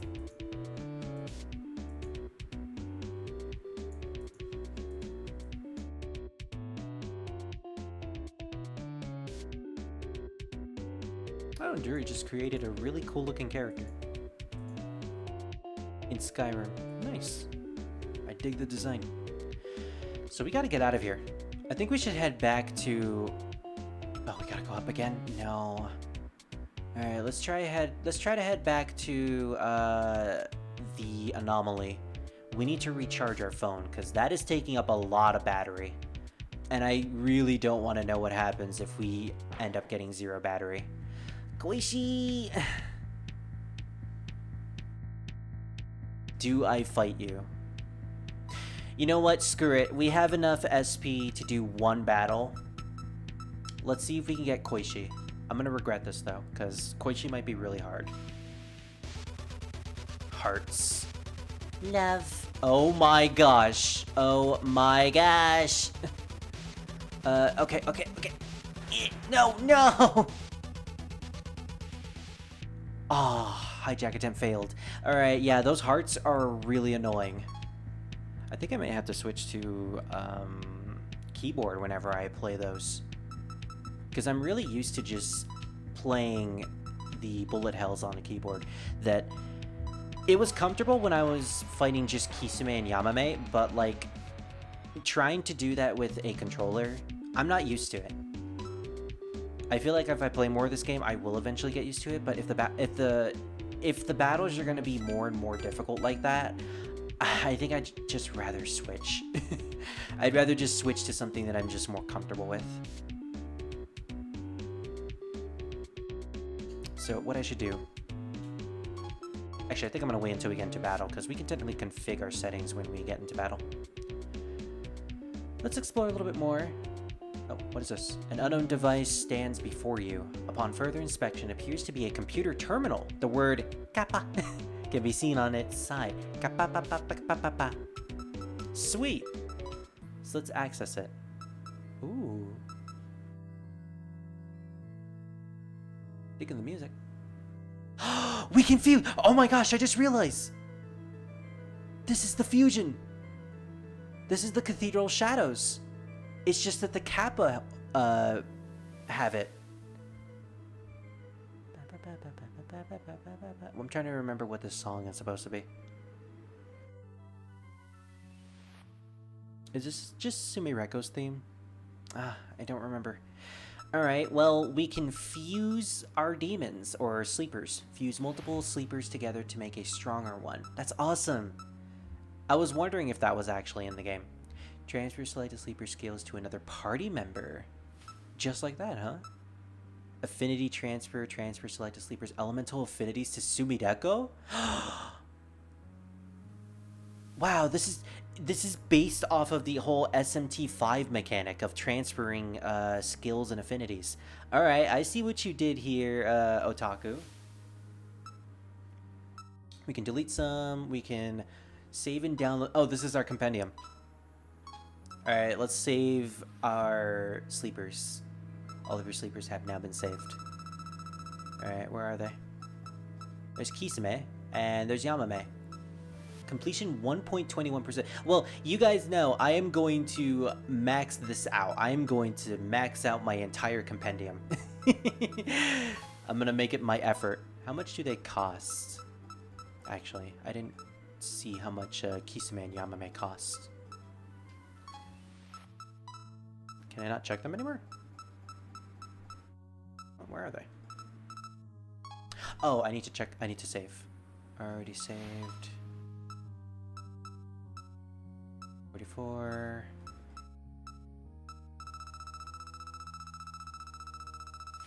Oh, there they are. I don't know why they weren't showing up earlier. It's a decent amount. Well, what happens when we fuse... Okay, two-way fusion, party fusion list. Check the full list of possible fusions for sleepers in your party, and database fusion list, so we can look through our database to see if we want to buy something. There's also sacrifice a sleeper strengthening another. Alright, that's really good to know. So what happens if we fuse both Kisame and Yamame together? We get Parsi. Okay, level 9 Parsi. Will it tell me the kind of... Alright, it'll tell me the stats. Parse is weak to electricity, and I'm going to assume that's darkness. She nullifies force, but has a defense to bullets. A lot of magic, a lot of luck. Ajira, Hijira, Balapada. Okay, what are these? Force damage, weak force to all foes. Balapada, lower attack by 1 level for 1 enemy. So we got a debuff. Finally, awesome. Daipada removes debuffs of all allies. That's pretty good. And Himeri, weak healing spell to all allies. So Parse here seems to be prioritizing healing, force damage, and a single debuff. That's really good. That's really good for a character at this point in the game. Full name, Parse Mizuhashi. A yokai who harbors intense feelings of jealousy. She's supposed to make sure that everyone crosses the underworld bridge safely, but her jealousy makes her attack the bridge goers instead. Yeah, what used to be a bridge guardian, a bridge princess guardian, eventually got corrupted by her own jealousy and became the very thing that she sought to protect people from. She's a very tragic character, and I personally like Parsi. In fact, I like Parse so much that I actually want to get her. I have to end up sacrificing Yamame and Kisame. Wow, I completely forgot her name. That just shows how important that character is. I'd end up having to sacrifice Yamame and Kisame, but Parse. Parse, though. She's awesome. And I don't think we can get her at this point. You know what? We can always go back to the cave to get Kisame and Yamame. Screw it. We're getting her. Ooh, and we can switch out her skills. Or you know what? We can add skills to her overall arsenal. Alright. Well, she has force. We could give her poison, weak pierce attack to 1 enemy, chance to blind.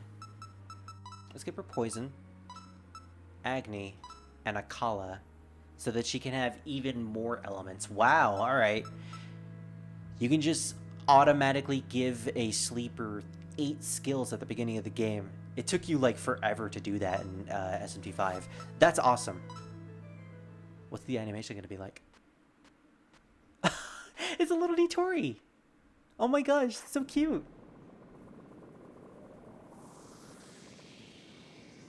Bye, Spider Mommy. Bye, Baby Bucket. Hello, Jealousy. Genetic reconstruction. Fusion complete. Parse is now yours. Some people would enjoy that.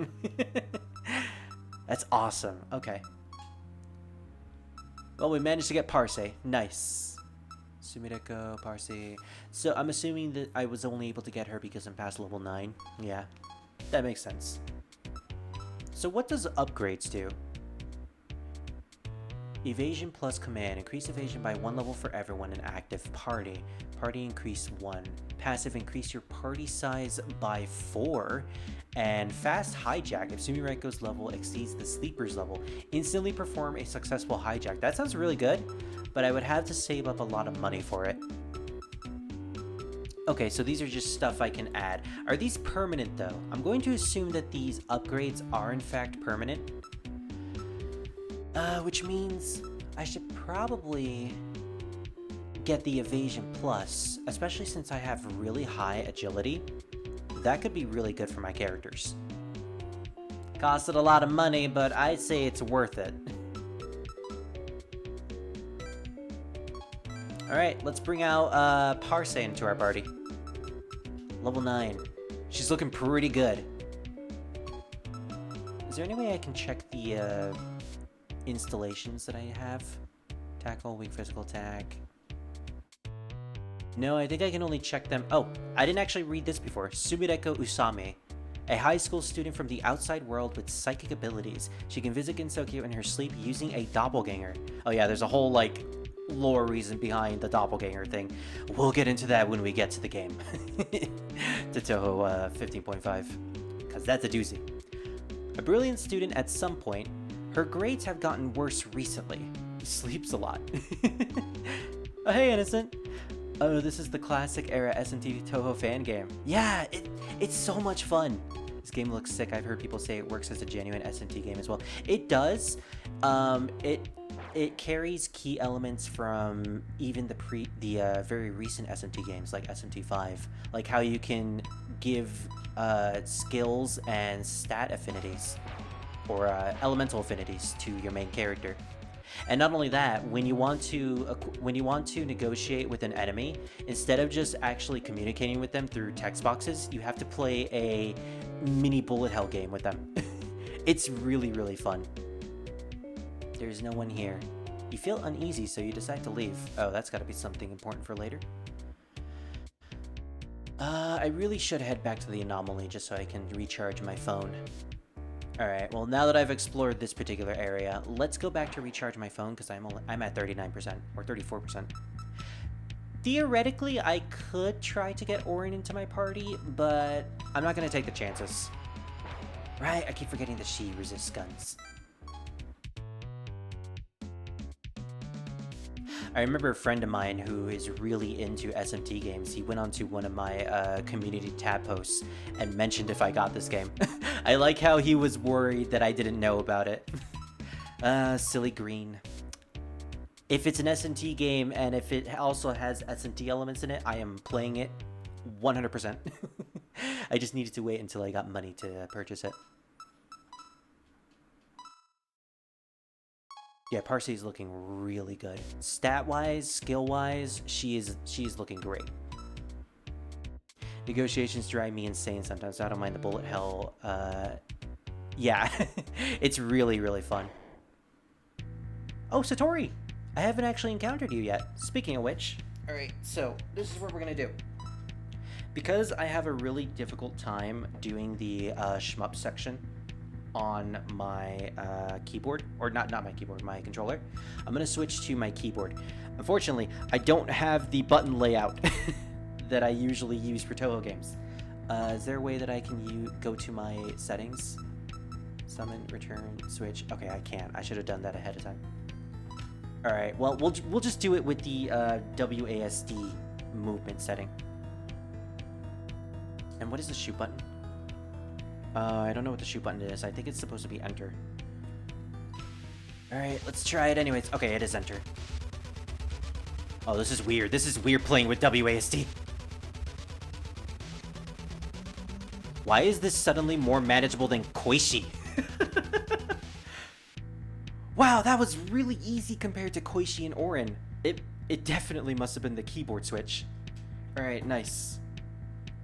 So once you complete that little shmup section, you choose to either convert them into your party, turn them into an item, or turn them into money. Party member, definitely. Let's see what you can do, Satori.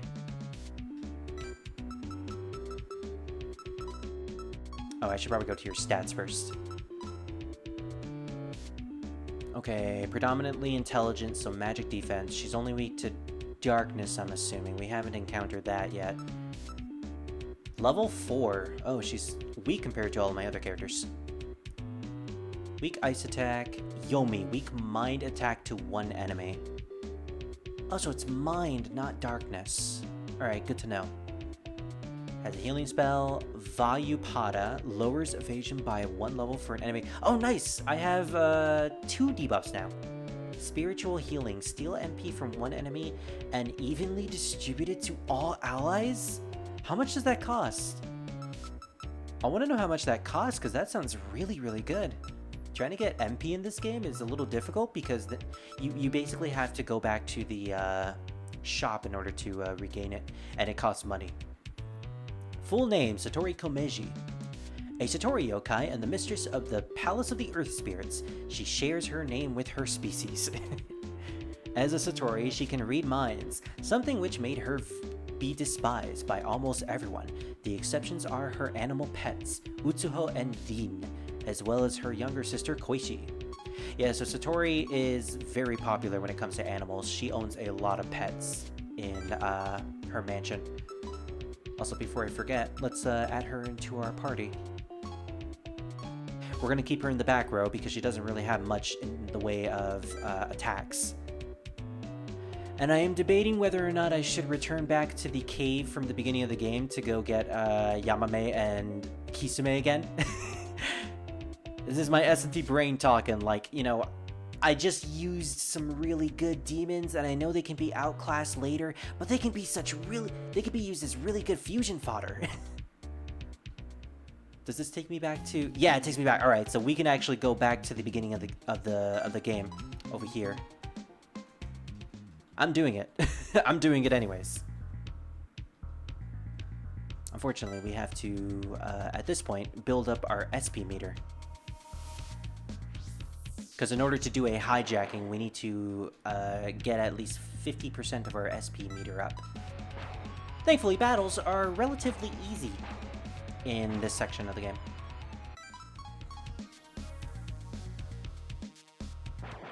I did a lot of battles in this cave, so I'm assuming there's going to be no Yukudis that we can encounter. Yukudis are basically the Mitamas of this game. In SMT5, if you encounter Mitama, it only has access to one weakness, and if you exploit that weakness, it dies automatically because it has really low HP, and you get a lot of resources depending on the type of Mitama that you fight. We encountered a Raisin Yukudi, and it was weak to fire, apparently, and it also had 10 points of HP. And it then gave us like 10,000 experience points, which allowed Sumireko to level up 3 times. It was really dang useful. Okay. We're going to do a quick hijack. I'm resting the controller on my leg. Whether or not it will fall, that's up to fate to decide.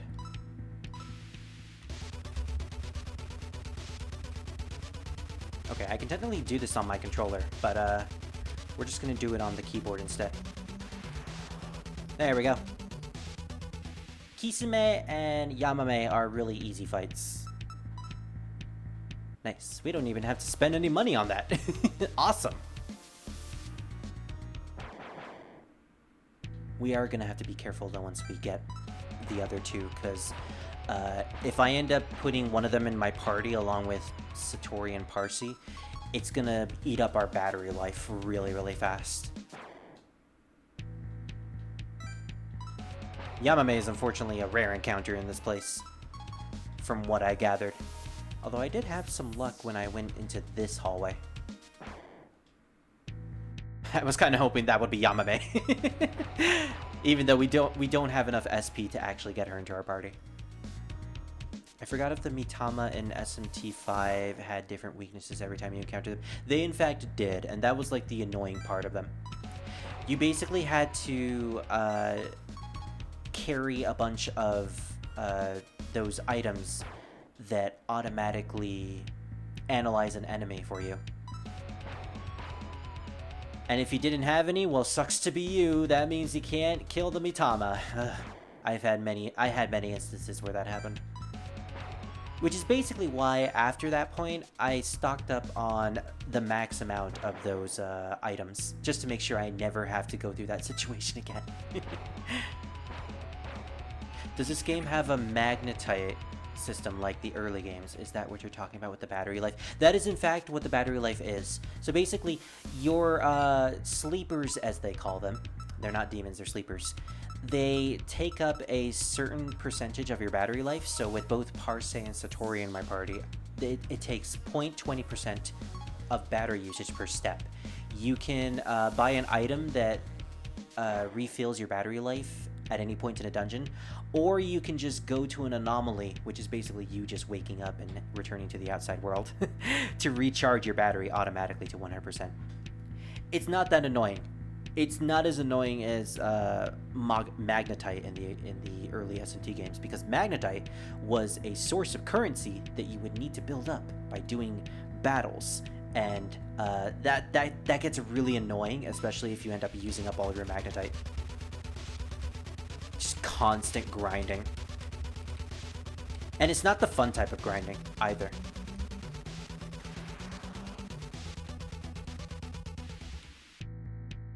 Yeah, I have no trouble when it comes to fighting Yamame and Kisame. Alright. I don't remember how far the anomaly is in the Palace of the Earth Spirits, but we're going to take the one right here to just automatically recharge our battery. And we can do a quick save as well.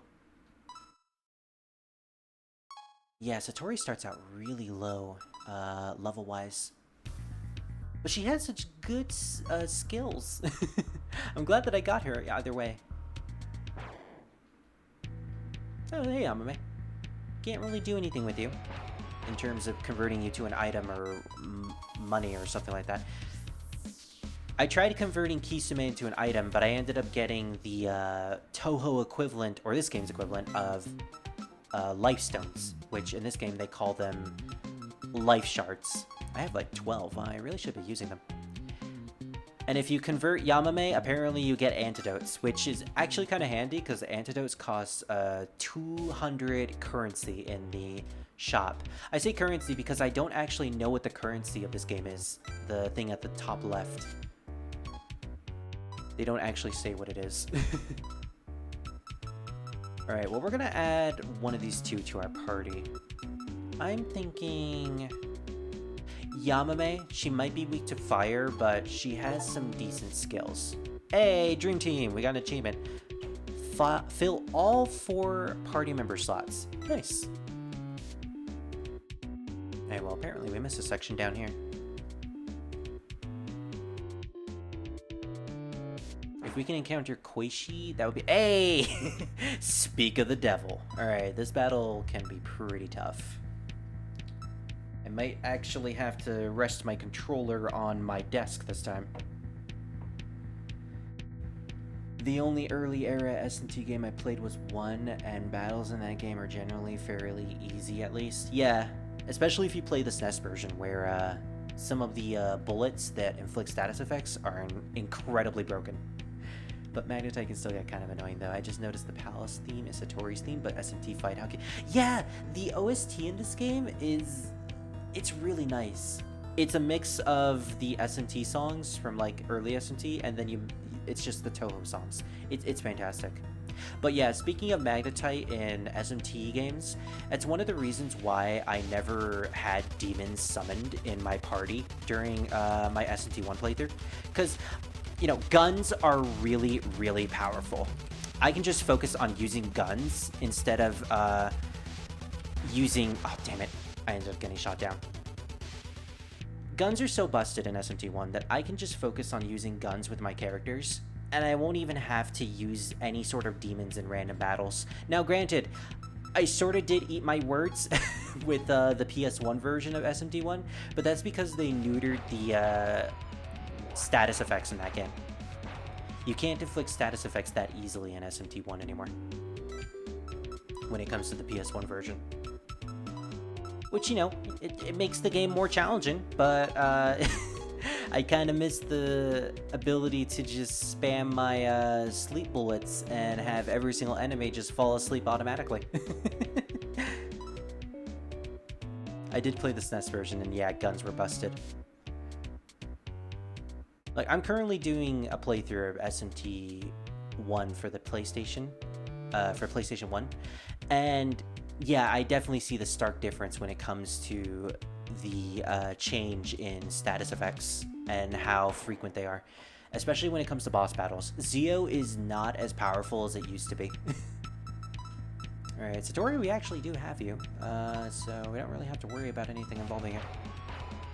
I kind of wish auto-battling would use Sumireko's gun attack, but unfortunately it doesn't. It only sticks to the physical variant of her attack and nothing more. And I don't want to switch auto-battle to AI-controlled, otherwise they're going to end up using all of my MP. And in my opinion, that's just a waste. Because that way is up. Hey, it's the Din. Now, because we have 4 party members in our party, battles aren't really much of a problem at this point, because we're dealing more than enough damage. You know, I really should start using some of those life shards. But at the same time, I just don't give a fuck. The PS1 version got a fan translation recently, right? Yeah, it did. I think it was like a year and a half ago. And in my opinion, it is, in fact, the best version of SMT1. It has a lot of quality of life changes, despite the fact that they neutered status effects and how frequent they are. It's still the game as it is. It's still fun, it's a lot more challenging, and dungeon exploration is not as annoying. Especially if you get Estoma. Only if you get Estoma. Although that has to do with any version of SMT1. Doesn't matter if you play SNES, PS1, or Game Boy Advance. Random battles will be annoying in that game unless you have Estoma.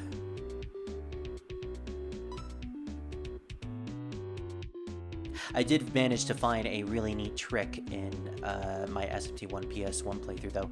If you manage to raise the Chaos Hero's magic stat as high as you can, really early on, then once you get to the Diamond Realm, he'll have access to Estoma, meaning you can just spam Estoma while you're in the Diamond Realm. And let me tell you, that is a godsend. That is a really big godsend. Alright, so I just remembered, Orin, I believe, resists guns, so we're gonna have to use that on Satori. Actually, we have Satori in our party. Can I check to see what her stats are? No, I don't think I can check. Unfortunate. Man, Parsa, you have so many skills. And we haven't used a single one of them. Let's use Hijida.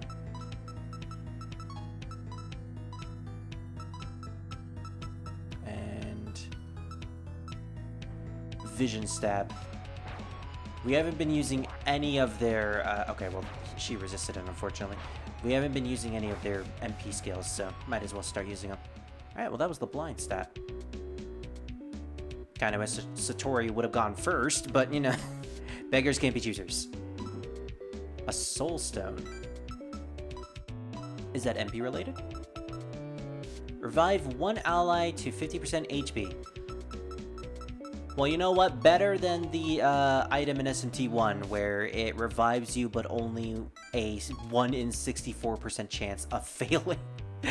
Oh gosh. I had a moment in my SMT1 playthrough where I just couldn't revive my MC with those items, and so I just had to constantly go through the game without them, without my MC, and try to find a shop in order to revive him, and it took a while. At that point, I almost considered just giving up and restarting my my save file. But no, I persevered. I eventually found a shop that was cheap enough. I never beat SMT1, unfortunately, but I hold a bit of resentment towards the Chaos Hero for stealing my best demon to use during his funny fusion scene. Mind you, obviously I got a better one considering it's SMT, but still. No, I feel you. I feel the same way too, especially since he stole my Jack Frost. My dang Jack Frost. The best demon in the entire series. He dang stole it. I felt so bad afterwards.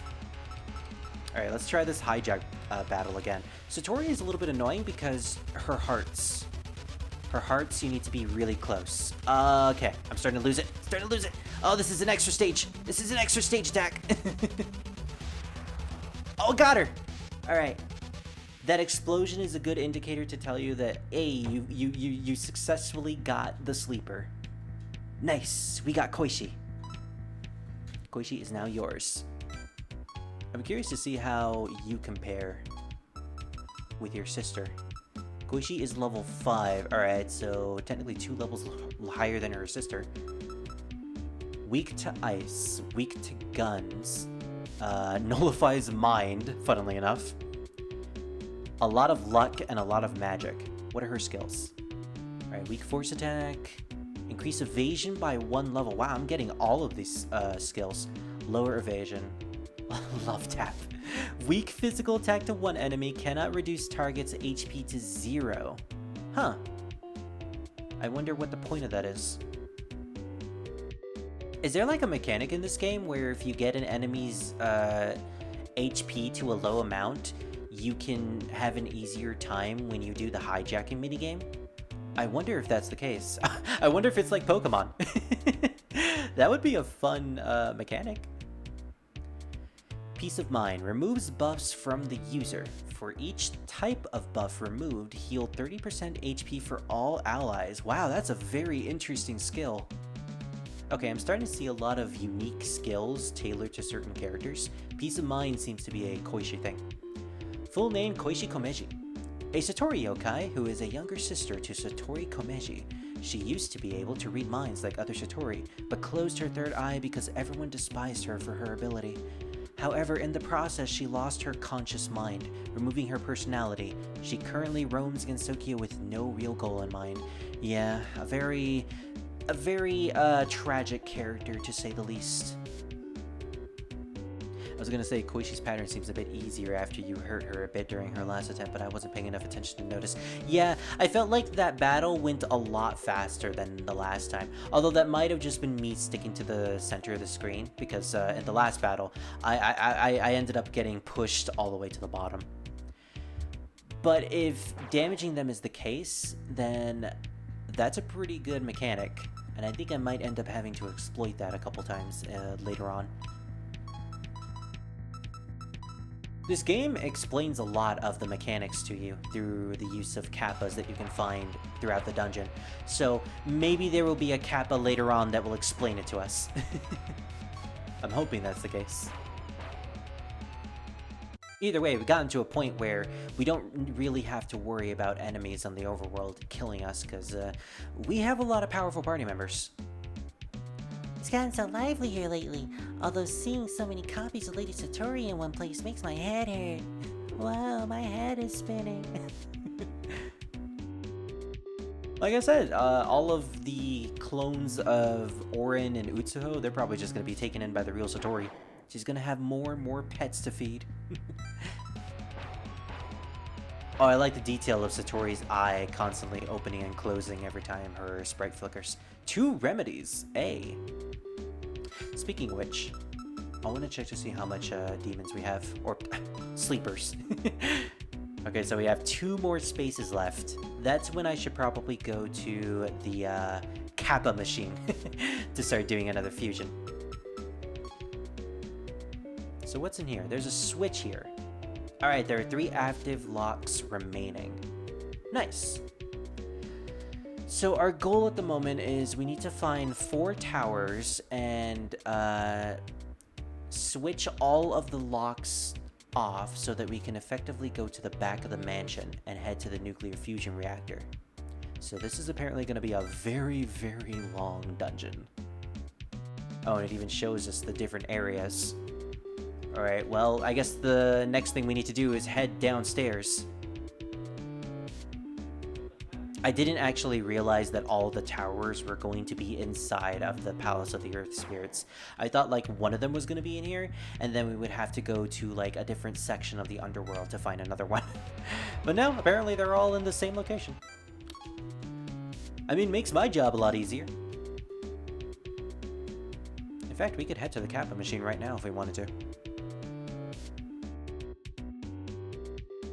You know what, we'll continue onward. We still need to encounter Orin after all. Orin, we have not gotten into our party. You're Nitori's friend. I'll let you in on a little secret. Did you know that it becomes easier to hijack a sleeper the more you injure it? Oh, hey, there we go. We got our answer. Well, now you do. Alright, so that was my problem. I just couldn't complete that minigame for Koichi and Orin because they were at max HP. So I guess what I need to do is... Actually, the skill that Koichi gets, the Love Tap, is probably the best skill I could use to weaken everyone's HP. I'll have to consider giving that to a potential future demon. I meant sleeper. I keep calling them demons. I'm so used to SMT. Anomaly. You know what? I could use a recharge. Doesn't hurt to just recharge my phone. Man, this was so worth it. This game costs $9. Like, I say that's completely worth it for the type of game that you're purchasing here. Especially with the fact that it's apparently a 30-hour game, so it's going to take a while to complete. Alright, so what I should do, I should attack her with Sumideko, and then I will defend with everyone else. And that should be enough to deal at least... To make the battle much more easier. And just in case, I'm actually going to defend with everyone else and hit her with Satori. Because Satori is weak. She doesn't really have much in her strength stat. So she will... Never mind. Satori's like, you will stay the fuck down. Okay, new plan. Next time we encounter Orin, we're just going to have Satori hit her twice. She doesn't do as much damage, and the 2 hits will potentially leave her at a decent amount of health. We probably should bring out Koichi, actually. Koichi would be a much better party member to have. Yeah, Yamame, we're going to switch you out for Koichi. She can potentially get some more levels, and oh, I just realized. She has the same amount of HP that she had when we caught her. Well, hey, now we can use those life shards. Yay! Finally, they have a use for something.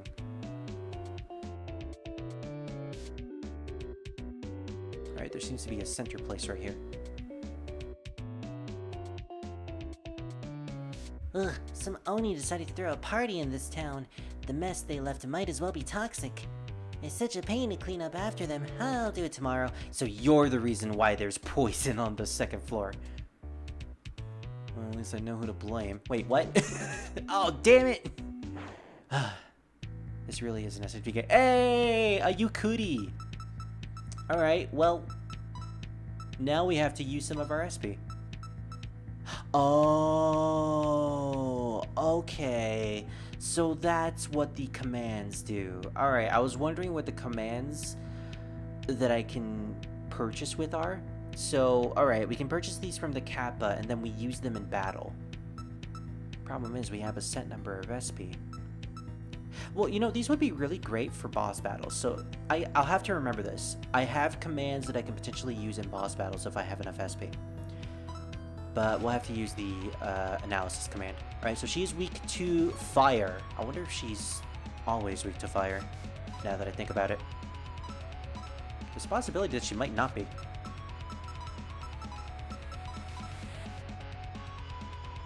But once we kill this thing, we'll probably get a ton of experience, just like last time. Oh yeah! 1,000. Yeah, Sumireko leveled up twice because of that. Nice. Alright, I would start raising some of my offensive skills, but I still want to increase a little bit more of my, luck. Let's get it to level 20, baby!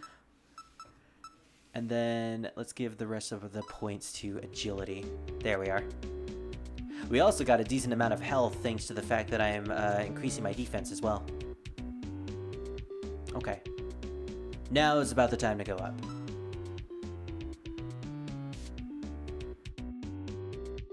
Oh, this is just a circle. Are we gonna encounter poison here? Oh yeah, this is poison. Alright, so the yellow on the map is is a foggy room that decreases our battery life. This is probably just straight up poison. Oh yeah, that's not good. Alright, we need to get out of here as fast as possible. Let's just try to map out the area as quick as we can. I'd rather we not spend a lot of time here. Wow, guns do a lot of damage to her. Ugh. Oh man, now everyone's being poisoned. You know what? I have a good plan. Koichi. Satori. Parsi. I'm just gonna roll solo here for now.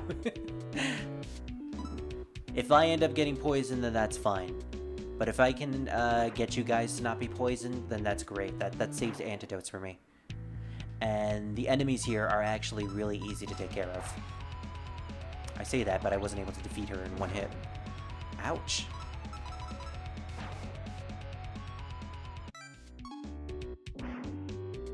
Alright, just a little bit more. Oh, there's a lot of rooms here. Why does there gotta be so many rooms? Alright, we need to heal Sumideko. I wonder if we can use the healing spell from some of our other party members. Yeah, we can. We can actually use Medi while Satori is in the PC. That's pretty handy. Go up. Wait, I missed a spot. Damn it, I have to go all the way to the left again.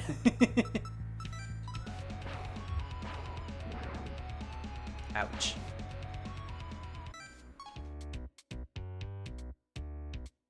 Alright, well at least I managed to save one of my party members from getting poisoned. So theoretically, I just need to use 3 antidotes. Oh, there's still poison up here? Dang it.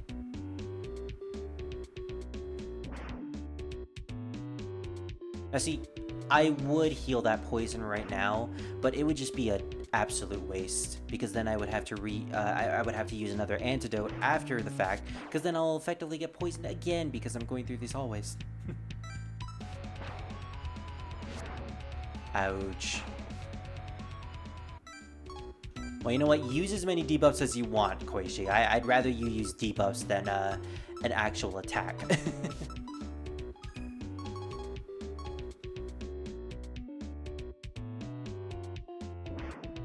I'm so glad we leveled up 3 times, because that means, or actually 2 times, because that means we ended up getting a lot of MP. Our MP has increased a lot. Ooh, there's Orin! Okay. Well, this is unfortunate, because we only have 1 party member. What was Satori weak to? I don't remember. I think she was weak to fire? No, and it didn't do that much damage. Okay. That's unfortunate. We're probably gonna have to use a Medi. Bring our health back. This might get a little ugly.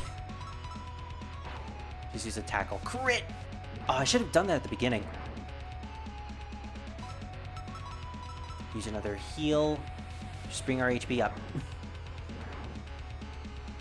We're gonna do a simple attack. Get her health down slightly. And now we're gonna initiate a hijack. Theoretically, this should make her much easier to deal with. Yeah, this one goes really, really fast. This was the pattern that pretty much caught me off guard. Because, like, Kisame and Yamame were super easy to the point where they just didn't feel like a challenge at all. And then you get to Orin, where it's like a genuine bullet pattern. And color me surprised, it's actually quite scary.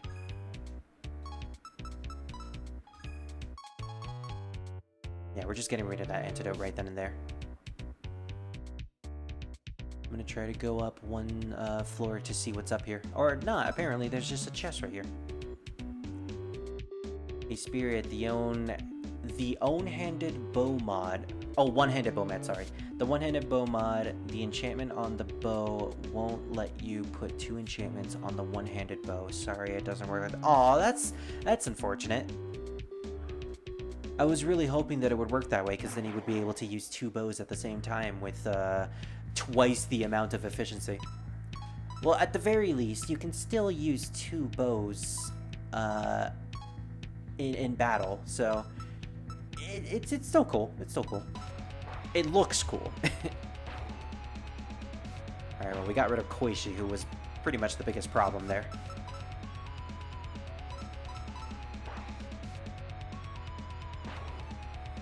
Alright, considering we're going to get into more battles, I'm probably going to have to summon one of my poisoned party members. So that's got to be either Parsi or Satori. Parsi is really powerful, so we're probably just going to have her here. Gonna have her as backup. There's a switch here. Alright, good. Now we only have 2 left to activate. Don't want to go through that. Otherwise, I'll have to go back into a circle. Alright, well, I guess there's nothing here. I guess we are heading back after all. Alright, well, since we now have Orin in our party, I think I'm going to head to the Kappa machine and see if I can fuse any of my sleepers. Potentially get better ones.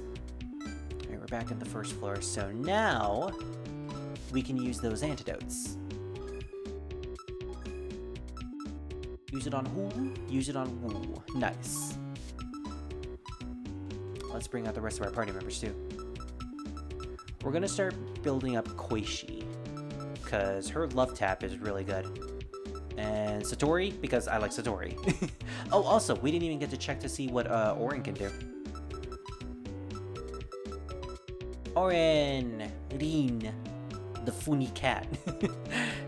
High agility, decent luck, decent strength. We have Agni, fire, Vayu Atma, increase evasion, and Cat Scratch Fever. Weak physical attack to all enemies and chance to apply poison. Okay. Sounds like a better Yamame to me. Full name Rin Kayenbyo? I don't know how to pronounce that. Akasha yokai who lives in the Palace of the Earth Spirits with Satori as her master. She steals deceased humans from the spots they die in and carries them into the remains of the blazing hell. Her friends call her Odin, great friends with Utsuho. Yeah. Her real name is Rin, but people just call her Orin because, you know, it's like a pet name. Ironically, it's like a pet name. It's a really cute pet name too. Oh, this is the heal spot. Actually, no. We don't need healing at the moment. We could just use our characters to heal. I'm saving up my money. Because I was a dipshit and ended up spending most of my money on a bunch of random stuff that we didn't actually need. So where the heck is the terminal at? Alright, it's over there. It's on the other side. I thought it was on the left side. Or right side.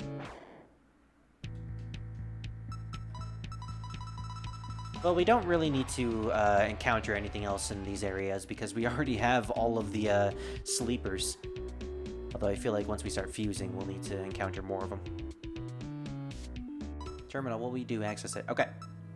Let's see what we can fuse.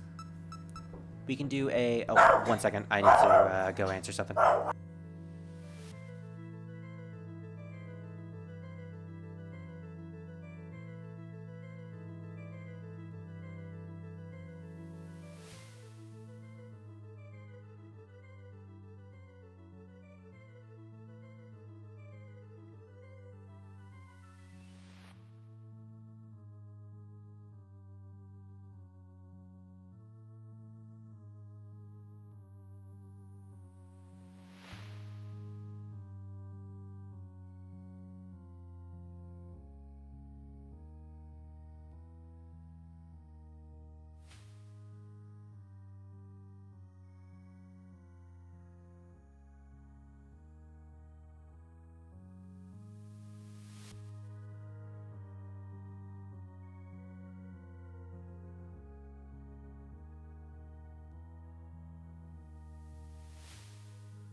Okay, I am back. I just needed to go handle some matters with family.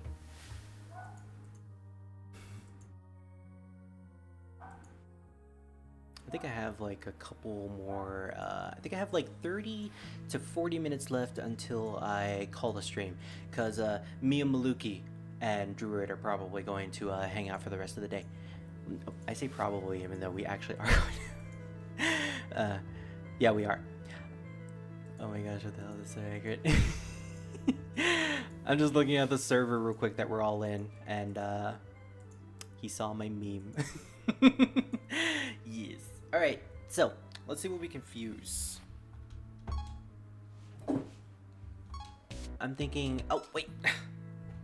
There goes me thinking that B is the confirm button again. Silly spirit, that's not how you do it. So we have a total of 6 characters? Yeah.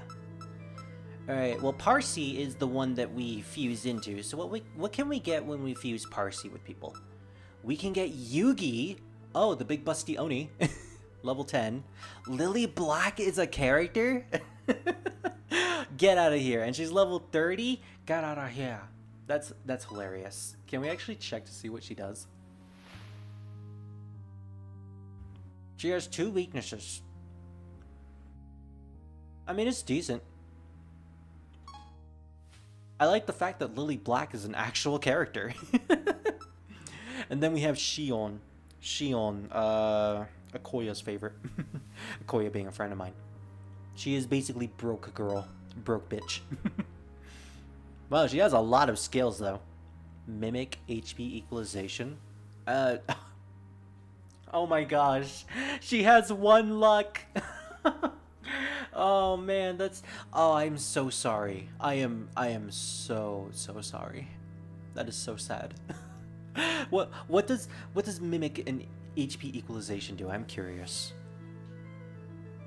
Moderate fire damage, removes debuffs, removes buffs. Copy 1 ally's skill for this turn.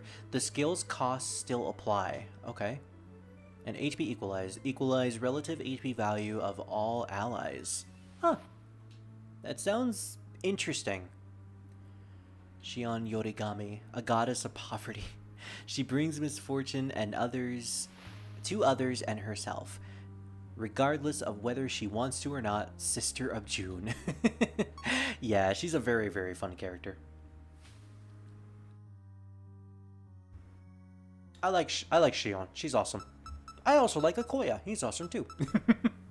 So, the only really viable new sleeper that we can get is Yugi, and that will require us getting rid of our Parse. And I'm not sure about that because Parse is really, really good. Is there any way we can get a Yugi from someone else? We can fuse Satori and Yamame to get Utsuho. We can get the pet of Satori. Lily Black is apparently something we can get from a lot of things. Utsuho Ryuji. We can technically get her. We're at level 10. Red Sun over Paradise. Red Sun over Paradise. Da-da-da-dun. Utsuho Ryuji. A raven yokai who consumed Yatagarasu, an incarnation of the sun, giving her control over nuclear fusion. She resides in the remains of Blazing Hell and maintains the nuclear reactor there. That's a lot of information for someone who for someone who doesn't know about Touhou coming into this game. That's a lot of lore information that probably was just dumped onto you. Satori is her master, and she is great friends with Rin. Her friends call her Oku. Yeah, so that name is actually canon. Zane. Elephant Kick. Weak physical attack to 1 enemy, chance to confuse. I like the name. Red Sun over Paradise. Strong fire attack to both parties. Okay, so she just nukes everyone. She absorbs fire, though. I'm going to assume that symbol means that she absorbs it. So, what I'm thinking is, because she absorbs fire, her Red Sun over Paradise is a heal for her. Is a heal for herself. So if you theoretically have a party full of characters who either nullify fire or absorb fire, That's actually one of the best supporting moves you could potentially have. That's really good. That's actually really good. I'm gonna make a mental note on Utsuho. She has a really awesome ability. If we don't get her right now, I'll get her later, but I think I'm going to stick with that move because that could potentially be really good. So, Kasume. We could get another Parse. We could get Shion. Shion is 40 though. Kisume and Orden. Alright, what does Orin fuse into? Parse, Koishi, Utsuho. We get Parse here.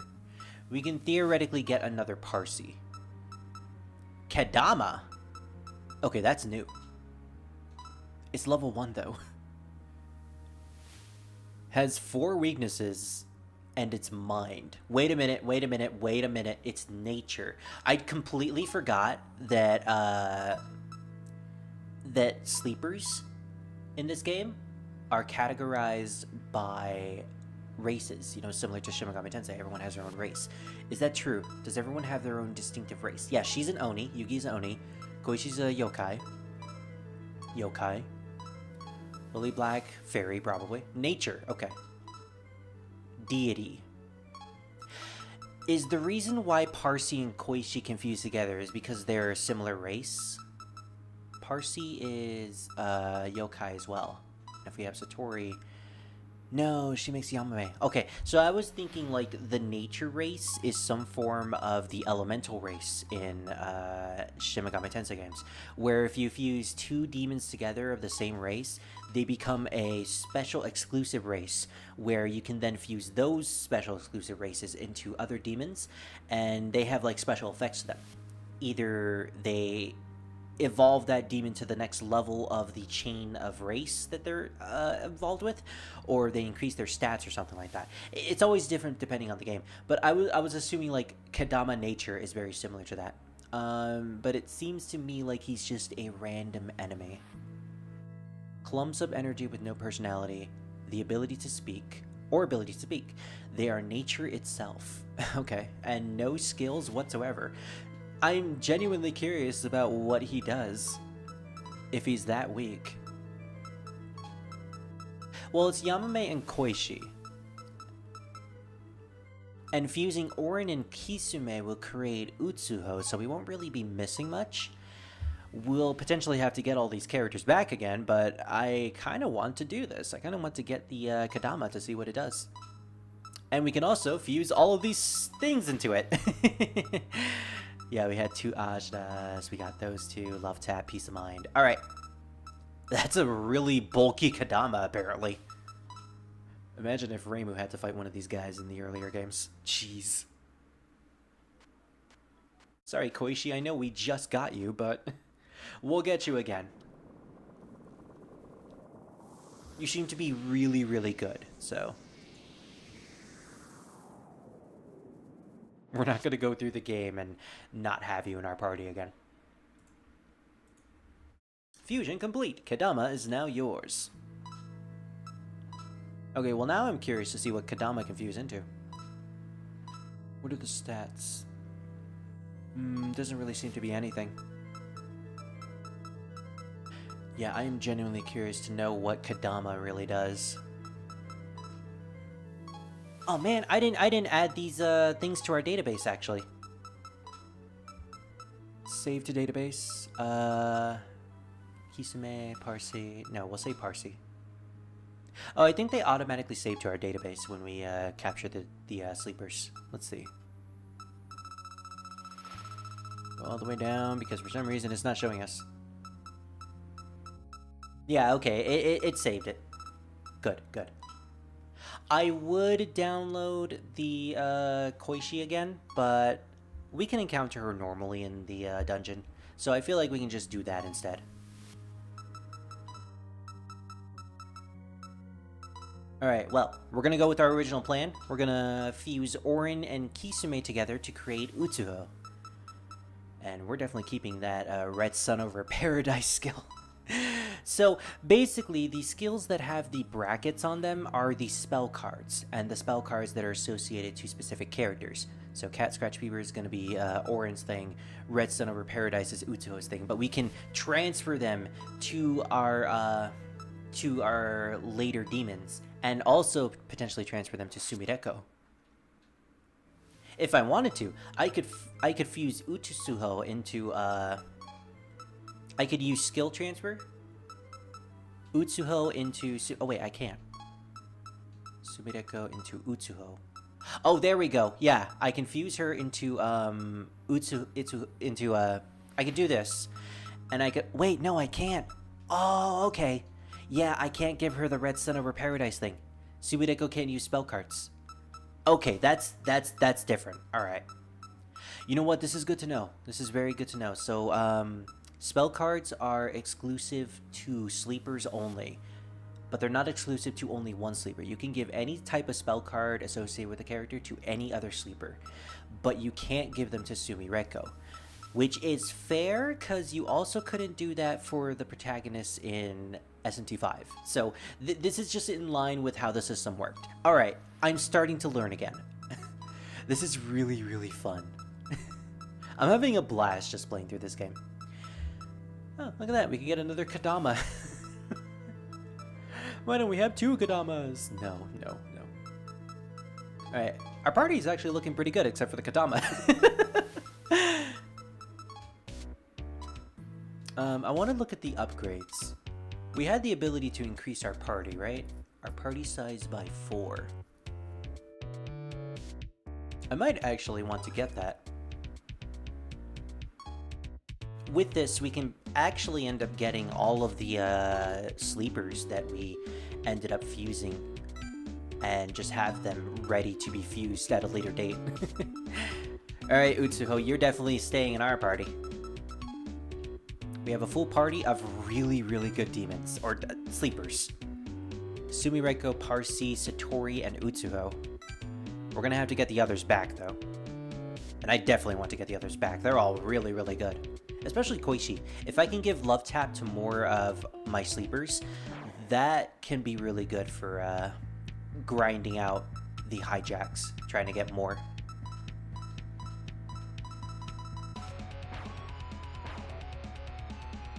Yeah, I'm really getting into the flow of this game. I'm digging how the battle system works because, you know, it's just classic Shin Megami Tensei.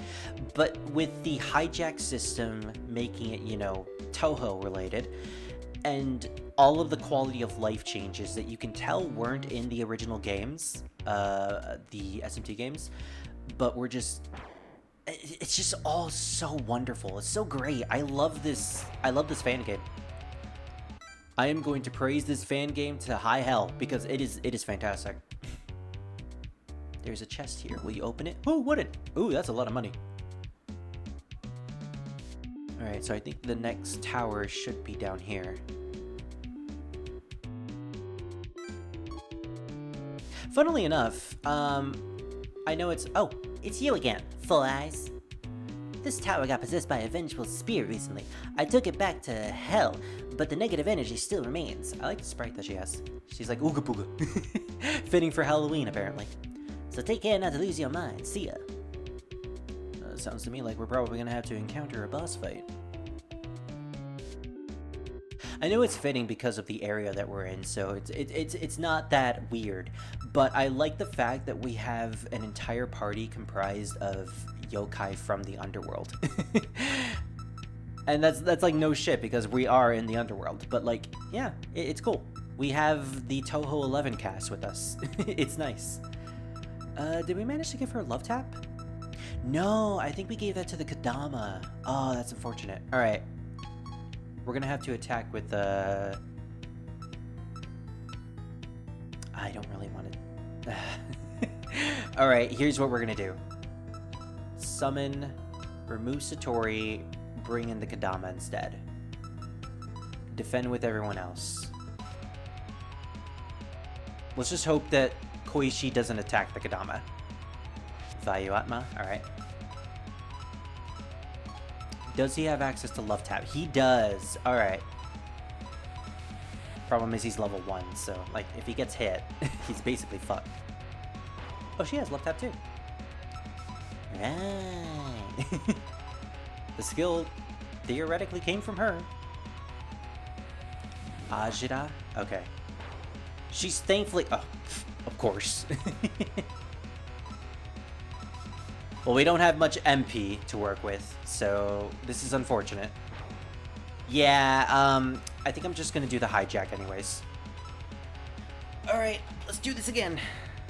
Second verse, same as the first, Koishi. Oh gosh, I wasn't ready. Oh, I got hit. I got hit! I'm hit! Quick! Call Reimu! I found the pattern there, apparently.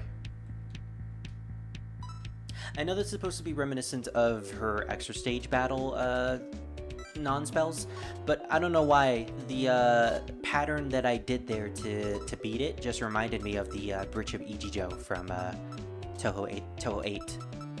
Bridge of Ichijo is like my favorite spell card in that extra stage because I can theoretically do it while also having fun with it. Alright, well, we're probably going to switch out for Koishi. Okay, here's what we're going to do. We're going to have Satori in our main party. When we encounter sleepers that we've already fought, we'll just have Satori there, you know, get her some experience. But when a sleeper shows up that we don't have yet, that we still need to hijack, we'll bring out Koishi. And we'll just use Love Tap on him. It's better than using the Kadama, after all. Should always aim for the enemy's weakness. Not only does it increase damage, but you'll also gain some SP. Oh, that's good to know. Did not know that mechanic. So it is actually worth it to use character weaknesses. Full discovery bonus 250. Oh, did I did I explore the entirety of the bottom map? Nice. Alright, we're earning a ton of money apparently. Oh, this seems like a pretty simple tower to go through. Oh, okay. This is interesting. Wait. Oh, it's blocking out most of the map, apparently. And I can't open the full map. I can only see the mini-map. Well, better than the dark spaces in the other games. Student hat. Oh, I can't even open my item inventory to equip that. I guess I'll be doing that later.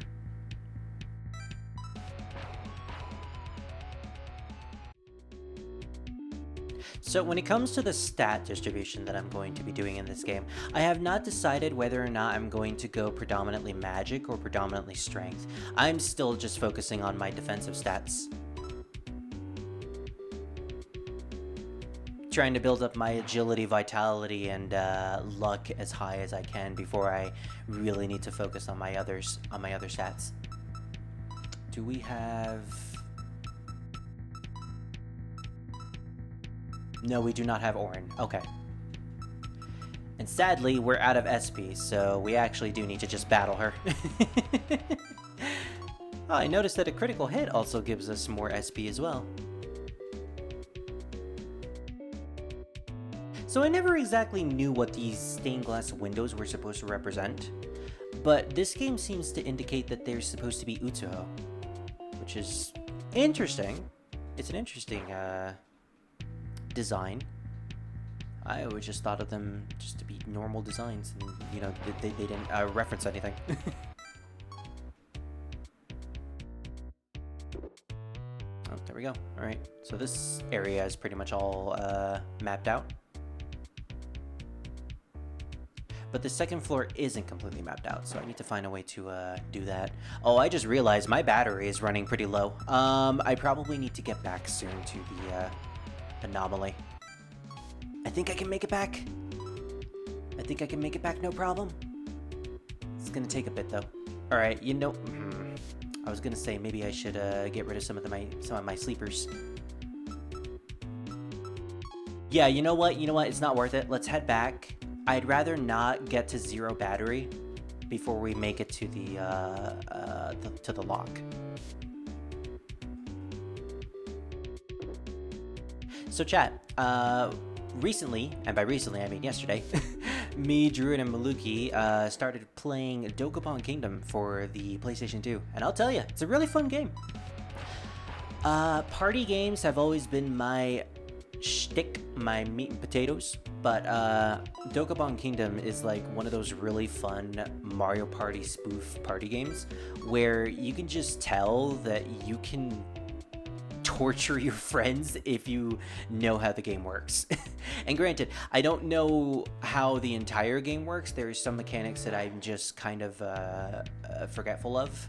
But man, the AI in that game certainly cheats. Cheats more than Mario Party, I gotta say. That begs the question though. I do not know if there is a Touhou party game out there. I would believe so, and if there is, I could potentially rope Druid and Maluki into that as well. Yes, I will rope them into everything that I love. Slowly but surely corrupt them into getting into things that I like, even though they're pretty much cool with it.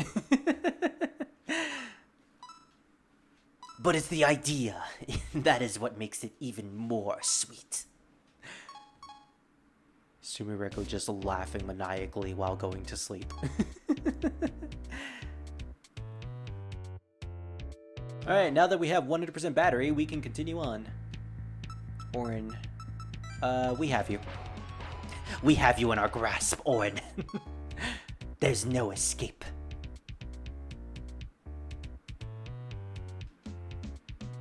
Oh wow, yeah, having 4 party members out really does eat away at your battery, I have noticed. It really is just like the magnetite in earlier games. I like the system a lot more though, because like I mentioned earlier, it incentivizes you to plan out your route and try to get through the dungeon as fast as you can, instead of magnetite where it's just another currency that you need to manage, and if you don't manage it correctly, you basically just end up losing vital time. Oh, okay, so this area saps away your SP. No wonder I'm not getting it back. Alright, well, I don't really need it at this point. I was trying to get some more sleepers, but I don't think we can encounter much in the later floors.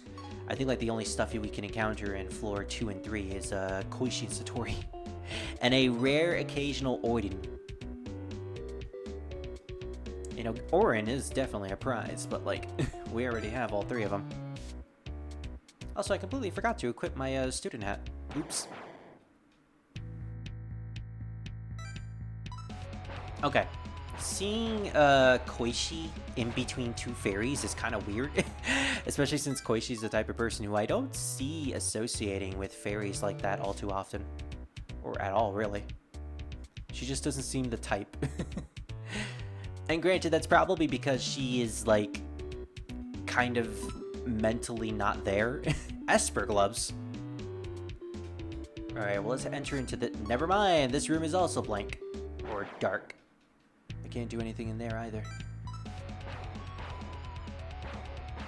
Oh, right, Orin did mention that this tower was infested by negative energy, so I guess that's the explanation as to why we can't look at stuff while traversing through these hallways. Well, at least our battery life isn't getting sapped away. That's a plus. Yeah, this one we don't really have to worry about random encounters.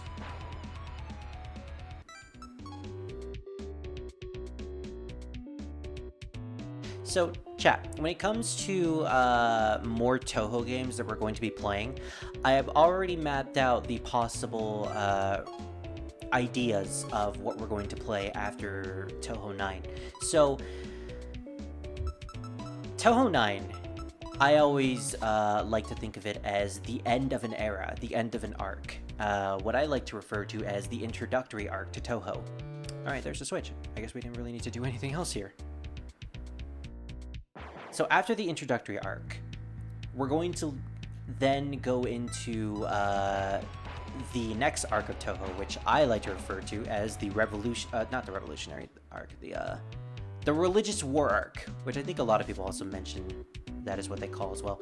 Basically, Touhou 10 and above is where Zune started to really explore overarching narratives with his stories, and he wanted to tell a lot of interesting stories that span through multiple games. So Touhou 10 is like the beginning of that.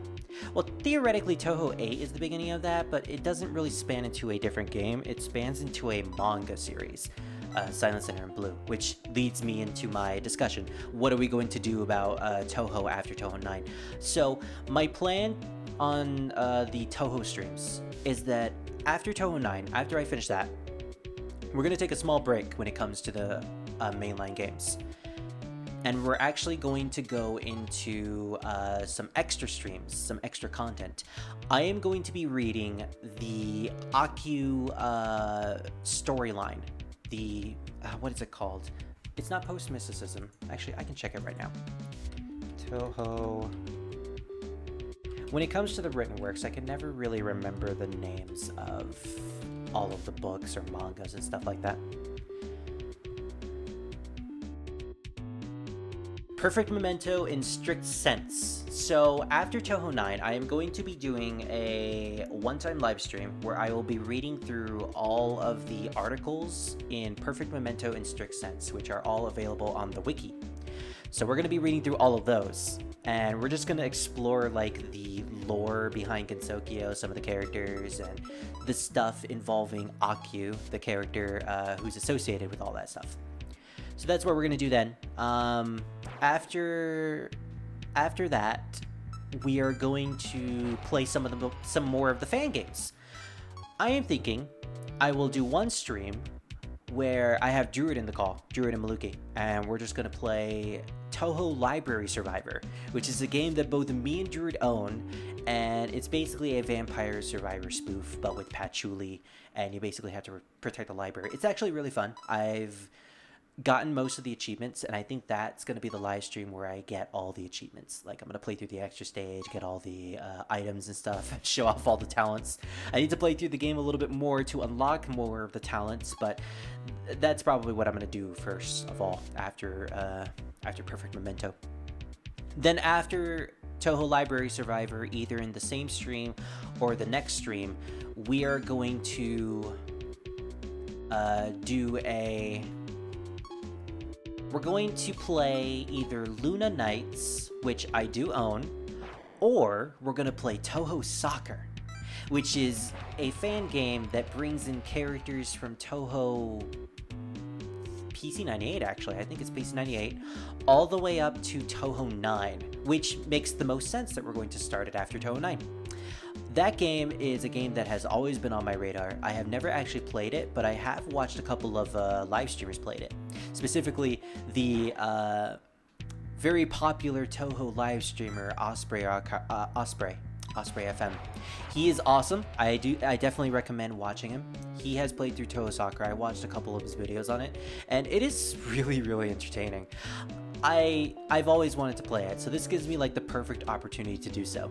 So we're going to be doing that. We're going to be playing that after Touhou 9 and after Touhou Library Survivor.